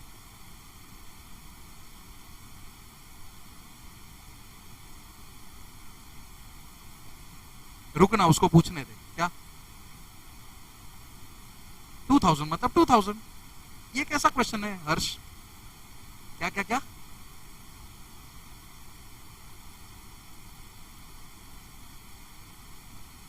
इधर 1000 है तो इधर 2000 क्यों? I'll get back to you. देख, ये बताऊंगा तो समझ जाएगा। ठीक है, टाइप 1 में मैक्सिमम एक्सटेंशन कितने दिन का मिला? एक्सटेंशन मैक्सिमम टोटल कितने दिन का मिला? 40 डेज का मिला टोटल। ये खत्म हो गया, अभी इसके आगे कुछ नहीं है, खत्म, एंड। राइट, कोई एक्सटेंशन नहीं है अभी। 2 बार ही एक्सटेंशन मिलता है, पहली बार 20 दिन, दूसरी बार 20 दिन। पहली बार 20 दिन चाहिए तो 1000 रुपया, दूसरी बार 20 दिन चाहिए तो 2000 रुपया। अगर तुम पहले से ही सोच के बैठे हो कि नहीं अपने को तो पूरा 60 दिन ही चाहिए, तो इधर मैं प्लस 20 नहीं, इधर मैं सीधा क्या कर दूंगा? प्लस 40 कर दूंगा। इधर मैक्स टू मैक्स कितना दिन मिला टाइप 1 में?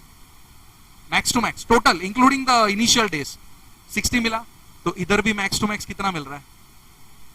60 ही मिल रहा है। इसका भरेगा तो सीधा 3000 रुपया। ठीक है, समझ गया? मिल गया आंसर? क्योंकि इधर 3000 लिया है तो इधर भी 3000 लेना बनता है ना, वरना तो इधर कोई आएगा नहीं, सब इधर से ही कट मार के निकल जाएंगे। अगर इधर 40 दिन का 3000 भर रहा है तो इधर भी 40 दिन का 3000 ही भर रहा है। इसलिए यहाँ पे 2000 है और इधर 3000 है। इधर पूरा एक साथ, इधर तूने 2 इंस्टॉलमेंट में 3000 भरा। समझा? हो गया? Did I get back to you properly? चलो, समझा पूरा? ये सेम चीज है ना, तुम्हारे बुक में है। अब बोल। ये है ना, अगर हमें पेट में तकलीफ हो तो कितने दिनों तक घर पे इलाज करना चाहिए, एंड अगर हद से ज्यादा तकलीफ हो जाए तो डॉक्टर के पास जाना चाहिए। उसका मैंने टाइम लिमिट बताया। ठीक है, ये डॉक्टर का फीस है। कोई भी डॉक्टर 1000 रुपया फिक्स है, यूनिटी बना के रखा है। कोई भी तकलीफ हो 1000 रुपया। तो नाम मिल चुका है? नाम मिल चुका है? किसने दिया? उधर से किधर से? गोराई से? उधर से आ गया ये तेरा, उधर इधर वो ये सब है ना, लोचे वाला काम है। उधर से मतलब किधर से आया? उनका साइड किधर है? हाँ, आरओसी। ठीक है, एमसी के साइड से आ गया। बराबर। चल अभी, क्योंकि जो रिमेनिंग काम था वो 20 दिन में नहीं हो रहा है। हाँ, अरे आगे का एमओए एओए सब फाइल करना है, कंपनी थोड़ी बना है। समझ में आया? अभी तक तो सिर्फ नाम रिजर्व हुआ है, अभी कंपनी बनाने का एक्चुअल प्रोसेस चालू करेंगे हम लोग। नाम मिल चुका है मुझे, कितने दिन के लिए मिला? 20 दिन। अगर मुझे लगता है कि रिमेनिंग प्रोसेस 20 दिन में नहीं होगा तो I have 2 options of extension, whichever I want to select I can select. बराबर? क्या हो गया? मैसेज आया किसी का? तुम लोग तीनों बाजू में बैठ के भी चैट करते हो क्या? है समय क्या कर रहा है? तू चैटे कर रहा है तो ये तो खत्म कर ले, अभी कुछ भी नहीं है। જવા દે ને, કેટલા વાગ્યાના છે? કેટલા વાગે? તો અત્યારથી તું ઠેકડા મારે છે? सब साथ में हो क्या बीकॉम में? नहीं, तुम दोनों मतलब दोनों बीकॉम में ही हो, मतलब क्लास अलग है? और तू रिया, रिया दिया एक ही, आरडी सब एक ही होता है। चलो ये समझा भाई, इसमें किसी को डाउट है? तो यहाँ पे नाम मिल गया। The next step what we are going to see is how will we incorporate the company, what are the documents we need to submit, what are the features of this Spice Plus। run को हटा दो फिलहाल, we don't need to run right now, ठीक है? A B C D E, E के बाद I think step 2 चालू हो जाएगा पीछे, है ना? So I want you to finish step 1 theory अभी के अभी, एक बार देख लो, स्टेप 1 पूरा रीड कर लो, कोई डाउट हो तो पूछ लो।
चलो 1000 ही है कंफर्म, ठीक है?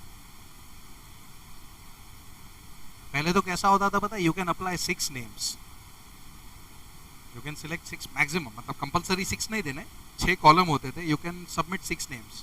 तभी ऑटो चेक फैसिलिटी नहीं था, अभी रजिस्ट्रार खुद चेक करता था, फिर वो अप्रूवल देता, ऐसा होता था। बट अभी ऑटो चेक फैसिलिटी आ गया है, तो एक साथ 6 नाम डाल के क्या मतलब, एक एक करके टाइप करते जाओ। पहले ये जो भी स्पाइस प्लस है ना, ये पूरा वेबसाइट बेस्ड हो चुका है, वरना before spice plus it was a proper form. वहाँ पे अगर तुमने देखा हो तो this form can not be downloaded लिखा है, this form can not be downloaded, मतलब ये फॉर्म नहीं है, वेबसाइट बेस्ड सर्विस है।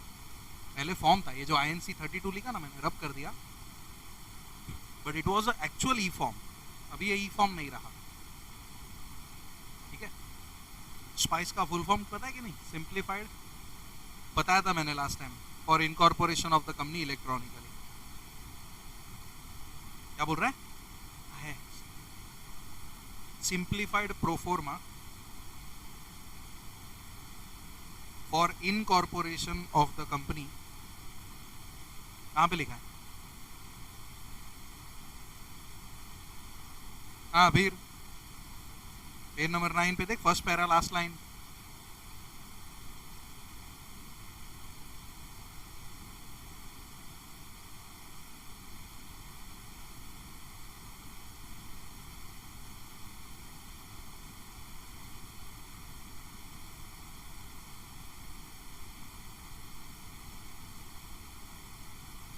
Step 2, preparation of documents.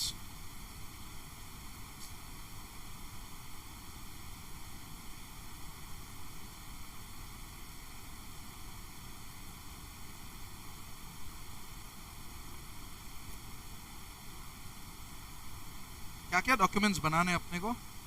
एक INC 9 जिसमें एफिडेविट या डिक्लेरेशन बनेगा। डिक्लेरेशन कौन देगा? By first subscriber and directors, दोनों, first subscribers and first directors, दोनों को ये डिक्लेरेशन देना पड़ेगा। DIR2 कंसेंट लेना पड़ेगा डायरेक्टर का, ठीक है? It is consent. NOC from the owner of the property. Now देखो, कंपनी का जो रजिस्टर्ड ऑफिस है वो फिलहाल तो किसी और का प्रॉपर्टी होगा कि नहीं होगा? कंपनी बनी है तो कंपनी के नाम पे तो प्रॉपर्टी होने नहीं वाला, मतलब जो प्रीमाइसिस है वो डेफिनेटली किसी और का है फिलहाल। तो जिसका भी वो प्रीमाइसिस है उसके पास से NOC लिख के लेना पड़ेगा। What kind of NOC? That he has no objection if we use his premises as our registered office address। ये NOC लेना है, समझा? फॉर एग्जांपल दीपक का प्रॉपर्टी है और मैं कंपनी बना रहा हूं, तो मैं दीपक को, दीपक तेरा प्रॉपर्टी दे मतलब तेरा प्रॉपर्टी का एड्रेस दे, मुझे उसको रजिस्टर्ड ऑफिस के तौर पे यूज करना है। They will give me the address plus he will also sign an NOC that I दीपक, क्या है तू? दीपक क्या? रोहेरा, दीपक रोहरा है वो, दीपक रोहरा, रेसिडेंट ऑफ बोरीवली ना, resident of Bhayandar, so and so, जो भी है उसका सब details. I hereby declare that I have no objection in allowing the proposed company, मेरा नाम, proposed company to use my premises, my मतलब किसका? दीपक का, as its registered office. Its मतलब किसका? कंपनी का। ऐसा NOC, ये NOC भी देना पड़ेगा। ओन्ड कैसे होगा मुझे बता, किसके नाम पे होगा? मैं कौन हूं? मैं कौन हूं? बोलना। हाँ, तो हम क्या बना रहे? प्रीमाइसिस किसके नाम पे है? तो अभी कौन देगा NOC? समझा? जब होगा तब जाने दे, लेकिन अभी फिलहाल नहीं है ना, means there has to be some owner. लावारिस प्रॉपर्टी तो होगा नहीं, तो वो जो भी ओनर है उसका NOC लगेगा, मैंडेटरी है। तू सोचना, कंपनी बनी नहीं है अब तक, बराबर? कंपनी बनी नहीं है, ओके? एंड जो रजिस्टर्ड ऑफिस है वो डेफिनेटली किसी और ने ओन किया रहेगा, तो यार उसका NOC तो लगेगा ही ना। कंपनी बन जाएगी फिर NOC की जरूरत नहीं है, then company can directly purchase in its own name, बराबर? लेकिन अब तक कंपनी बनी नहीं है ना, इसलिए NOC लेना पड़ता है। प्रूफ ऑफ एड्रेस में ये सारी चीजें चलेगी, conveyance deed, lease deed, rent agreement along with rent receipts, copy of utility bill मतलब लाइट बिल हो गया, घर पट्टी हो गया, घर पट्टी से हाउस टैक्स वगैरह आता है कि नहीं आता? देन क्या है और? इन केस ऑफ सब, हाँ ये बहुत इंटरेस्टिंग है। देखो ये लास्ट लाइन क्या है? ये लास्ट लाइन कोई मुझे बता सकता है? Anyone can try. In case of subscribers or directors, if they don't have DIN, it is mandatory to attach proof of ID and address। DIN किसको चाहिए? सब्सक्राइबर को DIN की क्या जरूरत है? जरूरी थोड़ी है।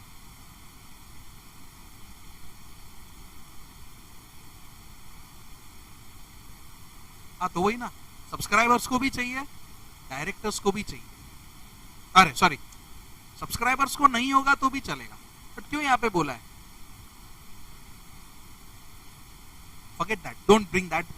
इमेजिन कर, दोनों का नाम अलग अलग मेंशन्ड है, समझा? फर्स्ट डायरेक्टर का नाम भी मेंशन्ड है और सब्सक्राइबर का नाम भी मेंशन्ड है, दोनों अलग अलग लोग हैं। तो अभी in case if subscriber does not have DIN, why subscriber needs a DIN? Is there any use? Company law पूरा पढ़ा, किधर भी हमने सीखा था कि सब्सक्राइबर के पास DIN होना चाहिए? नहीं, बट DIN यूं ही रख सकता है, एक कंपनी में सब्सक्राइबर हो सकता है, अगर वो किधर और डायरेक्टर है तो डिन होगा कि नहीं होगा? Now here comes the point. If you are a subscriber and if you have DIN, no need to give your ID and address proof. Why? Already है, समझ गए? एंड अगर DIN नहीं है तो देखो ID और एड्रेस प्रूफ अलग से दो, समझे? इवन इफ तुम डायरेक्टर बनना चाहते हो, फिलहाल DIN नहीं है तुम्हारे पास, तो भी यहां पे अप्लाई कर सकते हो. Yes, 3 DINs can be applied in spice plus. याद है, सिखाया था मैंने. तो फिलहाल तो DIN नहीं है. अगर DIN है तो DIN नंबर डाल दो, DIN नहीं है तो आईडी एड्रेस प्रूफ अलग से दो. बराबर के नहीं? समझा दीपक? तो ये था अपना स्टेप 2, राइट. फिर स्टेप 3, फिल द इंफॉर्मेशन, मतलब जो भी बाकी इंफॉर्मेशन है स्पाइस प्लस में फिल करो. स्टेप 4, एमओए एओए बनाओ. अभी एमओए एओए के आगे लग गया ई. ई मतलब, वेरी गुड, ई मतलब इलेक्ट्रॉनिक. अभी देखो why this E is written. अभी देखो ये एप्लीकेशन कौन से फॉर्म में मैं कर रहा हूं.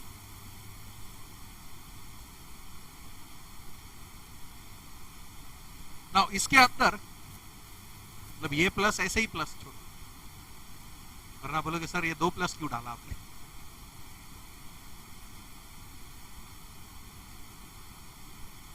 प्लस 2 फॉर्म और ऐड हो जाएंगे.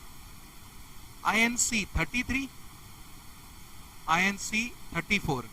33 में आता है E MOA, 34 में आता है E AOA. देखो चेक करो, बराबर है ना, उल्टा पुल्टा नहीं हो गया ना. 33 MOA ही है ना, ठीक है. अब ये E लगाया मतलब electronic. What do you mean by electronic MOA?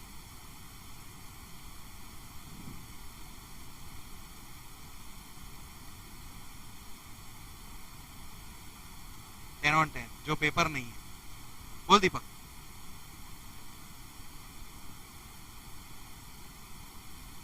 Attach. Attach attach किसको करते हैं हम लोग? नहीं, क्या अटैच करते हैं? MOA AOA. बट क्या वो है, क्या डॉक्यूमेंट? तो वो ई नहीं है, वो पी है, फिजिकल डॉक्यूमेंट. पेपर है ना, तो ई कैसे हुआ?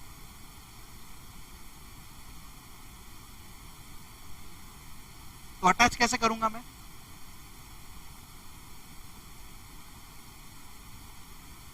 तो अटैच बोल रहा है मतलब there has to be some physical document. वही अटैच हो सकता है ना यार. अटैच किसको करते हैं हम लोग? फिजिकल डॉक्यूमेंट को अटैच करते हैं. अभी मैं समझाता हूं, सुनो. एमओए के फॉर्मेट तो इधर है.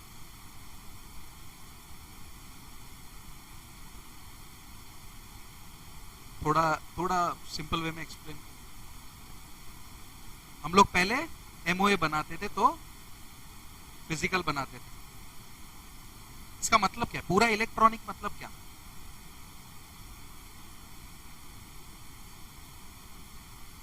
वो तो पेपर में भी लिख सकता था ना मैं फिजिकली. काम कम नहीं हो रहा, खाली बस प्रिंट आउट नहीं निकालना है, इतना एक कम हो रहा है बस. बोल अभी तेरे ट्रैक पे आते हैं.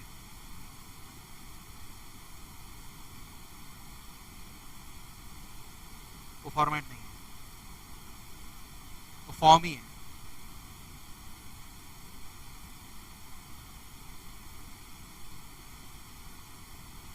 बिल्डअप मतलब क्या?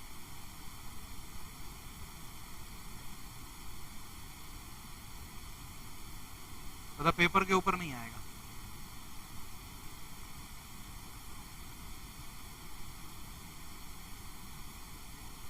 क्या होता है मैं तुम्हें समझाता हूं. अभी देखो, अगर मुझे एमओए, फॉरगेट ई, हाँ मैं ई को हटा रहा हूं. एमओए और एओए देसी तरीका क्या है पता है? वर्ड, एमएस वर्ड पे जाओ, माइक्रोसॉफ्ट वर्ड, पूरा कंटेंट टाइप करो, प्रिंट कर दो, हाथ से साइन ले लो. सब्सक्राइबर्स का साइन वाइन करना पड़ता है. पीडीएफ में स्कैन करो, अटैच करके अपलोड करो. ये देसी तरीका है. बट इलेक्ट्रॉनिक तरीका क्या है पता है? एमएस वर्ड में पूरा बनाओ, कॉपी करो, INC 33 में पेस्ट करो. ये हो गया इलेक्ट्रॉनिक. समझे कि नहीं? पेपर आया क्या? पेस्ट किया हमने, पेस्ट कॉपी एमएस में से, एमएस मतलब माइक्रोसॉफ्ट में से कॉपी किया, और INC 33 जो एक फॉर्म है उसके अंदर कॉलम है MOA, पेस्ट, खत्म. तू चाहिए तो टाइप भी कर सकता है उसमें, लेकिन उसमें है ना, अभी सपोज ये रियल तेरा कंप्यूटर स्क्रीन है इतना साइज का, समझ ना, इतना इतना होगा, रियल में भी इतना साइज का ही होगा ना रफली, बराबर, ये 14 इंच का है, समझ ना, 14/6 इंच लैपटॉप का साइज, ठीक है, ये बटन, बराबर,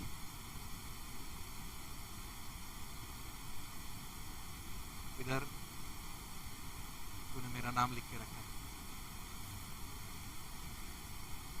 तो समझ ना, अभी ये तेरा स्क्रीन है, बराबर, अभी ये तूने फॉर्म तूने ओपन करके रखा है, INC33 ओपन करके रखा है, फिर यही स्क्रीन है, समझ, ये रियल में स्क्रीन है, उधर है ना इतना सा एक कॉलम दिखेगा तुझे, लिटरली इतने साइज का कॉलम दिखेगा, इतने में तेरा पूरा MOA दिखेगा तेरे को है? फिर इधर है ना एक छोटा सा ऐसा है, समझ गया, इधर स्क्रॉल करने के लिए ऊपर नीचे, तो तू उधर टाइप कर या एक बार वर्ड में टाइप करके पेस्ट कर, एक ही हिसाब है, समझा? तो जो तू ऐसे कर रहा है ना, वो तो इधर भी ऐसे कर सकता है, ठीक है, लेकिन वो ज्यादा बेटर क्या रहेगा, वर्ड में क्या है, पूरा दिखेगा properly, right, easy to edit, easy to format, right, and then सीधा कॉपी करके पेस्ट कर। तू बोल, सब्सक्राइबर करेंगे कौन के, साइन कैसे करेंगे, डिजिटल लगाना पड़ेगा, यस, सब सब्सक्राइबर्स के पास DSC होना चाहिए, क्योंकि फिजिकल है तो हाथ से साइन करेंगे, ये फिजिकल तो रहा नहीं, पेपर हट गया, तो वही समझा रहा हूं मैं तुझे, MS माइक्रोसॉफ्ट, हाँ, वो उसमें खाली तेरा कंटेंट होगा, अभी समझ ये है, बराबर, तो फिर ये तो पूरा पेज है, ये ऐसा है ना, समझ, ये इधर भी ऐसा एक ये है, इधर भी स्क्रोलिंग है, तो तू इधर नीचे स्क्रॉल करेगा ना तो ये ऊपर चला जाएगा, मतलब ये रब हो गया, समझ, ये ऊपर चला गया, समझ गया, तो इधर फिर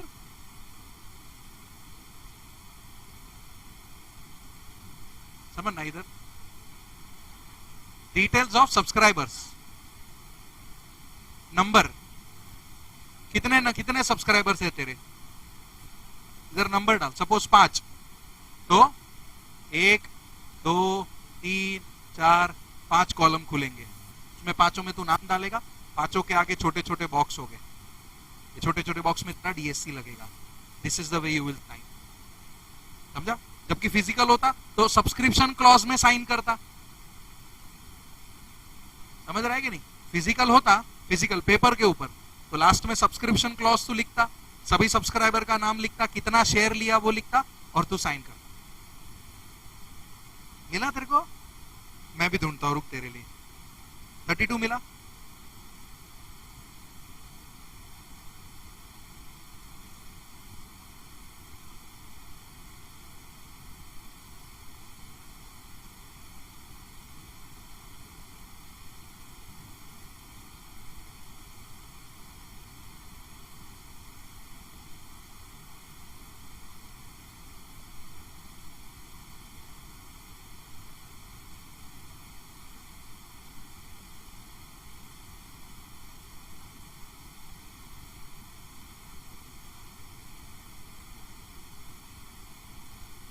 क्या ये बोल रहे हो?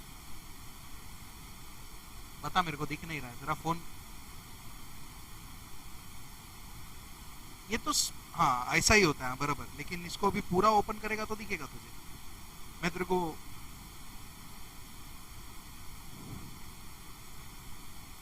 इसमें इसको विजिट कर जरा, ये विजिट लिखा है ना, विजिट पे क्लिक कर, या विजिट करके आ जरा। नहीं, ये कौन सा है? ये तो स्पाइस फॉर्म है, 33 नहीं, ये तो स्पाइस था, 32 था, देखना, ऑल अबाउट 32 आया।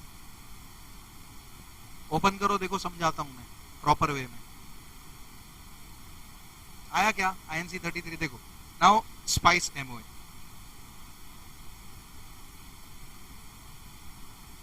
अभी देखो, टेबल ABCD याद है, मैंने सिखाया था, टेबल A टेबल B, तो हम लोग सारी चीजें नहीं भरेंगे, हम लोग फिलहाल टेबल A पकड़ के रखते, एट अ टाइम एक ही हो सकता है ना, याद है?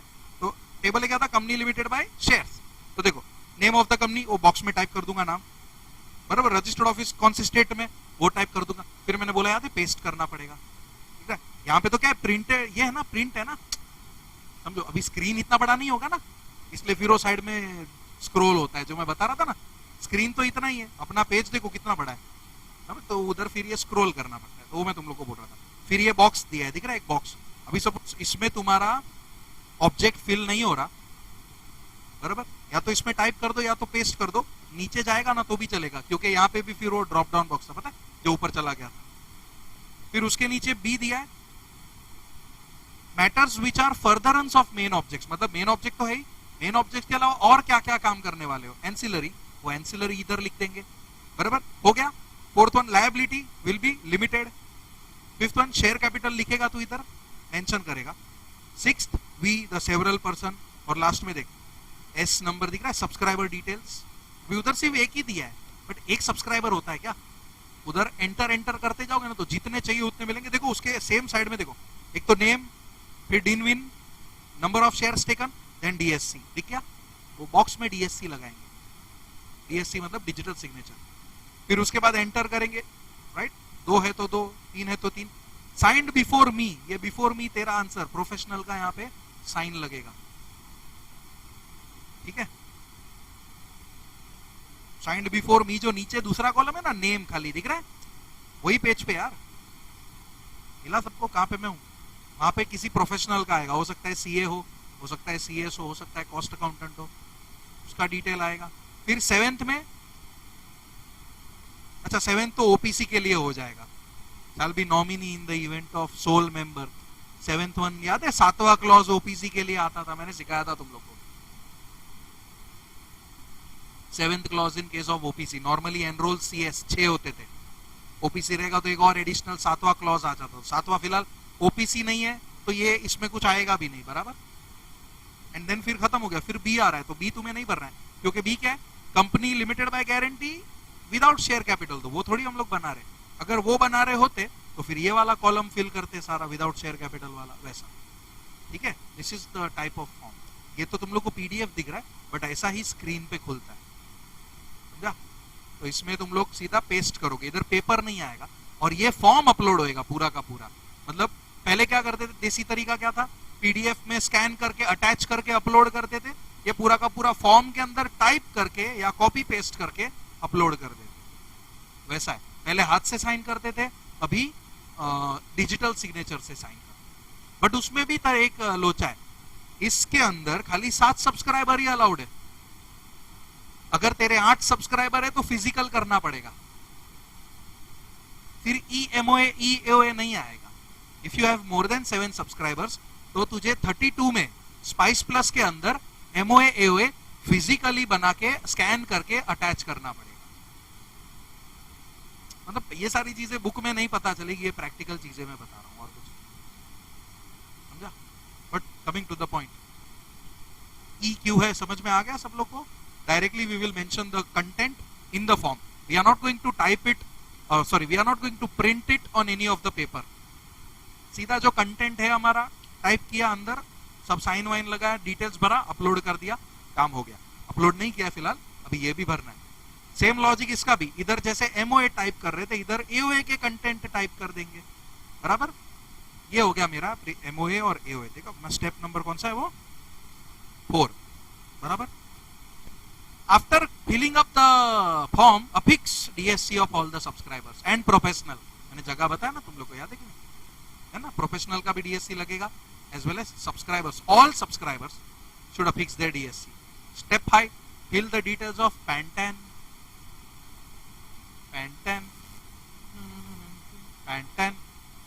क्या है, पैन क्या है, परमानेंट अकाउंट नंबर, 10 क्या है, टैक्स,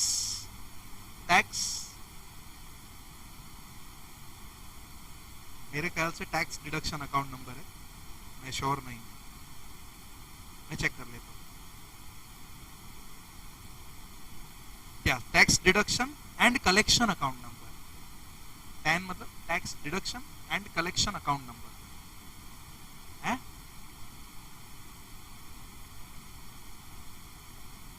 तो पैन टैन एप्लीकेशन उधर ही कर दो। फिर GST IC, that is in agile Pro S, agile Pro S है ना, एक ऐसा फॉर्म है which offers you multiple services. पहले क्या होता था पता है, पहले खाली इनकॉर्पोरेशन में कंपनी ही बना के देता था एमसीए, बाकी सब अलग अलग करो, पैन एप्लीकेशन अलग करो, टैन एप्लीकेशन अलग करो, बैंक अकाउंट अलग खोलो, जीएसटी रजिस्ट्रेशन अलग से करो। आज के तारीख में all under one thing, that is INC32 spice में सब कुछ हो जाता है, स्पाइस प्लस के अंदर। तो अभी ये लास्ट पार्ट जो बचा है ना, that is agile Pro S. इसके अंदर वेरियस सर्विसेज ऑफर्ड होती है, जैसे कि तुम जीएसटी रजिस्टर कर सकते हो। IC, anyone? आईसी क्या होता है? Import export code. अगर तुम्हें इंपोर्ट एक्सपोर्ट का लाइसेंस चाहिए तो आईसी के लिए यहीं से अप्लाई कर सकते हो। ओके, देन जीएसटी, ठीक है। Step 7 submission of 32, 33, 34 and agile Pro S एक साथ चारों फॉर्म जाएंगे। 32 क्या था? Main form. 33 एमओए, 34 एओ और एजाइल प्रो एस, चारों फॉर्म एक साथ सबमिट करने पड़ेंगे। एंड अगर सब बराबर रहा तो क्या नेक्स्ट स्टेप में मुझे सर्टिफिकेट ऑफ इनकॉर्पोरेशन मिल जाएगा? आया ना? वो जो स्टेप 7 है ना, उसमें वो INC9 कैंसिल कर दो ना, INC9 कैंसिल कर। अभी उधर एक नया फॉर्म है URC1, ये तो मैंने बताया ही नहीं। मैंने तुम लोग को देखो सारे फॉर्म बताए, along with spice plus, EMOA if applicable. क्यों इफ? एक मिनट, EMOA मतलब कौन सा फॉर्म हुआ? अरे ऐसा नहीं, नंबर पूछ रहा हूं। INC33 एंड AOA का 34। देखो उधर इफ एप्लीकेबल लिखा है, क्यों? अरे यार, स्टेप 7 उधर देखो क्या लिखा है, all 4 forms should be submitted, ठीक है, फॉलोइंग इज द सीक्वेंस। मिला? देखिए forms linked with spice plus, मतलब स्पाइस प्लस मेन फॉर्म है, उसके साथ एमओए का INC33 बाजू में लिख दो चाहिए तो INC33, फिर उसके नीचे INC34 और उसका INC9 कैंसिल करना है। बराबर है ना? अब ये इफ एप्लीकेबल क्यों लिखा है इसके बाजू में? इसीलिए अगर 8 होते तो EMOA EAOA आता क्या? नहीं आता। ई नहीं आता, नहीं फॉर्म ही नहीं आता। अरे ये फॉर्म ही नहीं आएगा, तेरा MOA AOA पेपर पे बनेगा और 32 में ही चला जाएगा। सो इन सिंपल टर्म्स इसका मोटा मोटा बात क्या निकलता है पता है? कि अगर तुम सब्सक्राइबर 8 लेते हो तो 2 फॉर्म। कौन से 2?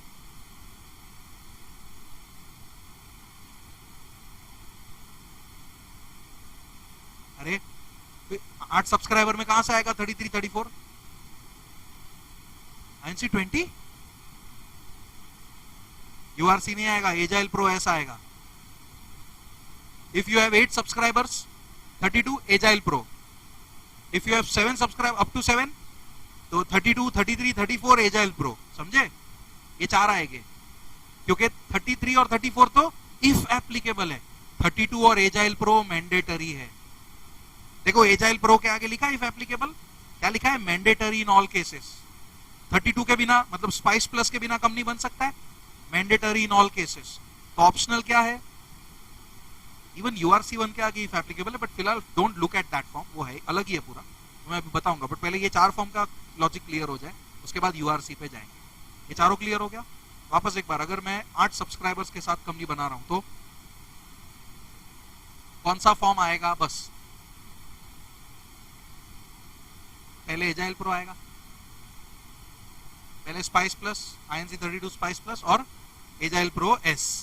एंड अगर 7 सब्सक्राइबर तक है तो चारों आएंगे, INC32 spice plus, INC33, INC34, agile Pro S. बराबर? अब ये URC1 भी लिखा है इफ एप्लीकेबल।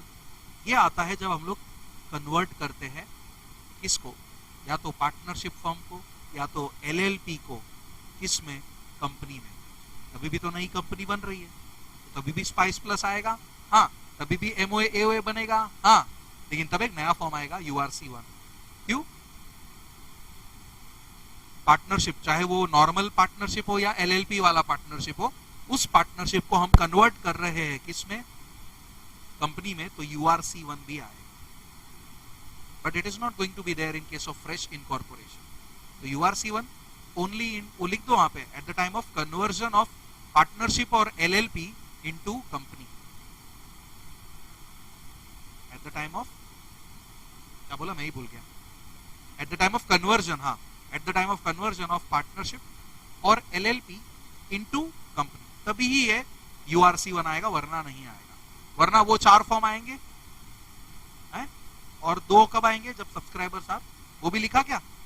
इफ कहीं पे भी लिख सकते हो, if subscribers are more than 7 then MOA AOA will be prepared physically and attached in form Spice Plus. ठीक है? हाँ, देसी तरीका फिर से समझा क्या सबको? पक्का सब बराबर तो मिल गया तुमके सर्टिफिकेट ऑफ इनकॉर्पोरेशन स्टेप 8 मिला? उसके अंदर खाली एक पॉइंट है, ऑथराइज कैपिटल अगर 15 लाख रुपए तक का है तो 0 फाइलिंग फीस लगेगा. Such companies will be levied only stamp duty, not the incorporation fees. Stamp duty तो भरना पड़ता है. क्या मैं कैसे बोलूं? स्टेट टू स्टेट अलग होता है यार, और वो परसेंटेज में होता है, तो मेरे को उतना याद नहीं, देखना पड़ेगा. पॉइंट में इतना मुझे पता है, पॉइंट आई थिंक 0.25 है, 0.025 या पॉइंट कुछ तो है, ये तो चेक कर सकते हैं. वही तो पॉइंट मतलब वही हुआ ना रे, 1 रुपए पे. अरे यार जो भी परसेंटेज है ना, 1 रुपए पे उतना परसेंटेज तेरे को स्टैंप ड्यूटी भरना है.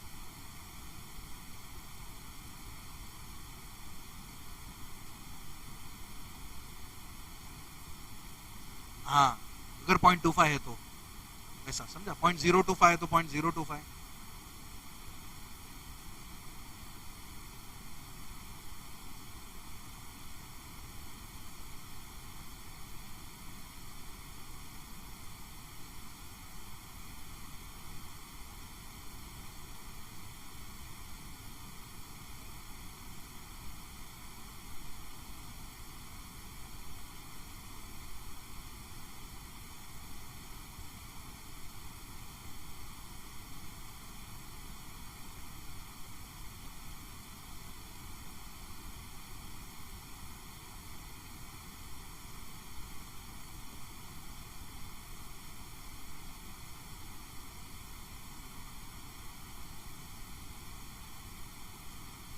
परसेंटेज नहीं है महाराष्ट्र में.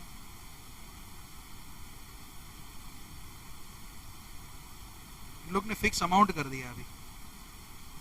डिपेंड करता है तेरा कैपिटल कितना है. अगर तेरा कैपिटल 50,000 है तो तेरा स्टैंप ड्यूटी है 1,000 रुपया, 1,200 रुपया. अगर तेरा कैपिटल 1 लाख है तो भी तेरा स्टैंप ड्यूटी है 1,200 रुपया. अगर तेरा कैपिटल 10 लाख है, 10 लाख, तो स्टैंप ड्यूटी है 2,200 रुपया.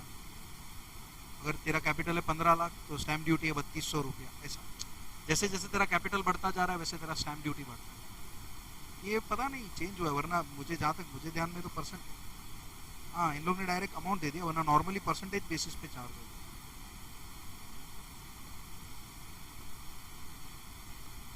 वो नॉर्मली परसेंटेज में ही होता है stamp duty.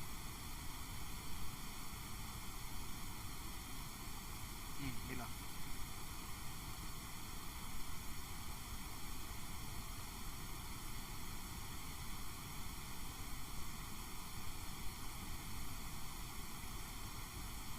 Maharashtra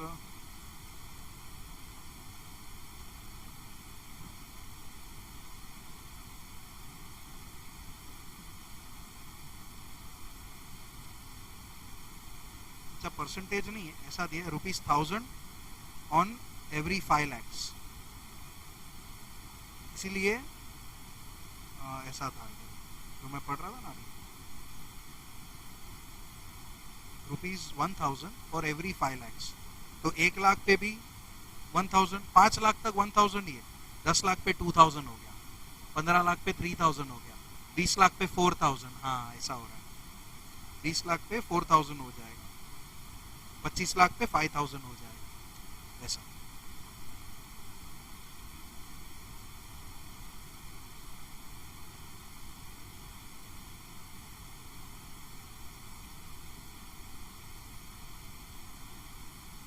tax deduction account number, tax के लिए रजिस्ट्रेशन नंबर लगता है, सबका टीडीएस नंबर होता है. अगर तेरा tax deduction and collection account number ऐसा आता है, tax deduction and collection account number. अगर तू कंपनी और तू सपोज पेमेंट करते वक्त टीडीएस काट रहा है तो तेरा रजिस्ट्रेशन किया होना चाहिए, तब तू टीडीएस काट सकता है. ऐसा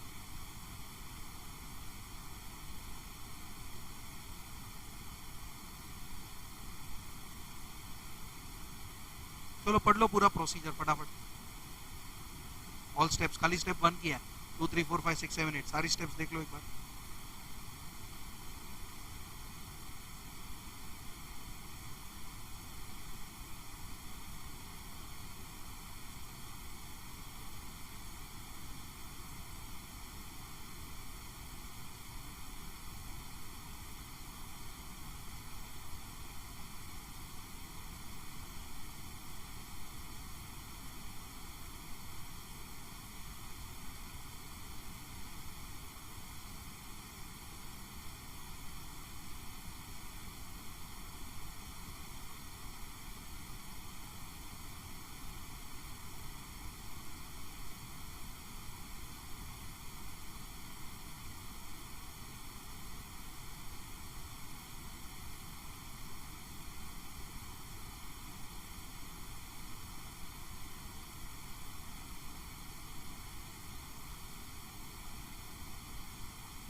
चलो नेक्स्ट क्या है फिर, सर्टिफिकेट ऑफ इनकॉर्पोरेशन के बाद पढ़ा क्या तुम लोग?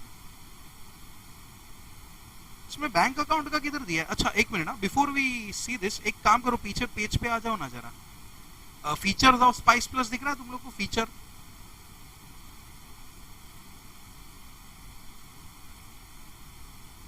क्या क्या चीजें देखो, part A name reservation, part B bouquet of services. What are the services? Incorporation होता है, दिन अलॉटमेंट याद है कितने दिन सिखाया था मैंने, याद है दिन एप्लीकेशन के वक्त सिखाया था मैंने। PAN TAN EPFO, what is EPFO? तुमने जीएल में, सॉरी ये लेबर लॉ में पढ़ लिया होगा। Provident fund, employees provident fund organisation. ESIC but किसके लिए कंपलसरी है?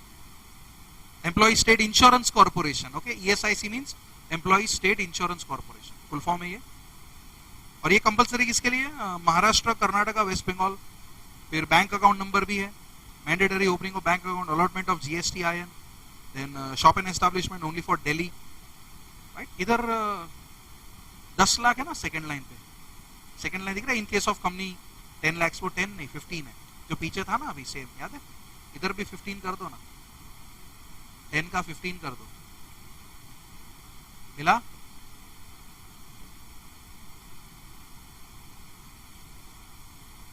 सिंगल विंडो फॉर्म क्यों बोलते हैं इसको? Why this form will be called as single window form? एक फॉर्म में सारे काम हो जाते हैं, you don't need to make separate applications, इसलिए इसको सिंगल विंडो फॉर्म बोला जाता है। जो देखो ना नेक्स्ट पेज पे ही है, DIN, name, no need to file all this things separately, दिख रहा है? पैन टैन ये सब अलग से करने की जरूरत नहीं है। Agile Pro S is INC 35, जिसके अंदर तुम ये सारी चीजें यूज कर सकते हो, जीएसटी, ईपीएफओ वगैरह वगैरह वगैरह, राइट? ठीक है।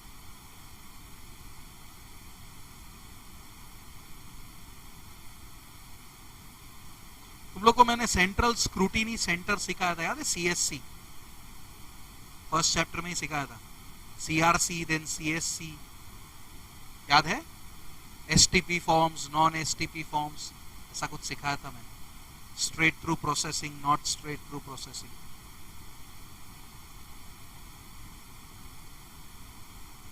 MCQ MCA के पीछे, एक मिनट लेट हिम से, MCA के पीछे मतलब क्या? हाँ,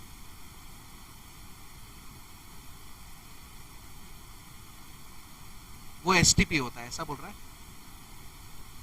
नहीं नहीं ऐसा नहीं। थोड़ा तुझे एग्जैक्ट नहीं पता, मतलब तेरे को राउंड राउंड का बात पता है। CSC मतलब सेंट्रल स्क्रूटिनी सेंटर का काम क्या पता है? 2 टाइप के फॉर्म होते हैं, एक स्ट्रेट थ्रू प्रोसेसिंग फॉर्म होता है और एक नॉन STP होता है। देखो STP एंड नॉन STP।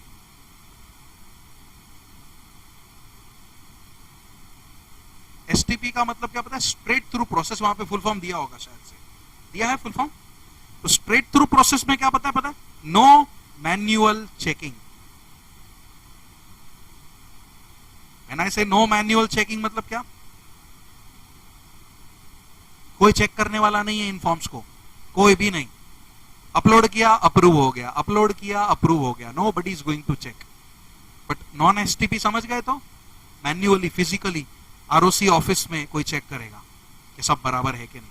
ज्यादा गलती होने के पॉसिबिलिटीज या फिर ज्यादा झोल मारने के पॉसिबिलिटीज कहां पर है? क्योंकि सबको पता है कि इसको कोई चेक नहीं करने वाला, बराबर. एवरीवन नोज कि ये these forms are not being check manually. ये अपलोड करो सीधा अप्रूवल मिल जाएगा. तो यहाँ पे जोल मारने के चांसेस ज्यादा है. तो अगर किसी कंपनी के ऊपर डाउट जाता है, इसमें तो कम डाउट जाएगा, इसमें डाउट ज्यादा जाएगा. इन एसटीपी फॉर्म्स को स्क्रूटिनाइज करने का काम सीएससी का है. इन एसटीपी फॉर्म्स को scrutinise means to check if they have any doubt regarding some fraud or mismanagement, whatever, then it is the duty of CSC to check or scrutinize this straight through process forms. जो एक initial time पे किसी ने check नहीं किए थे, आज अगर डाउट गया तो इन फॉर्म्स को चेक किया जा सकता है. मैंने तुम लोग को कंपनी लॉ के फर्स्ट चैप्टर में सिखाया, MCA 21 वगैरह सब जब मैं सिखा रहा था ना, तब घर पे जाके एक बार कंपनी लॉ का बुक खोलना आज.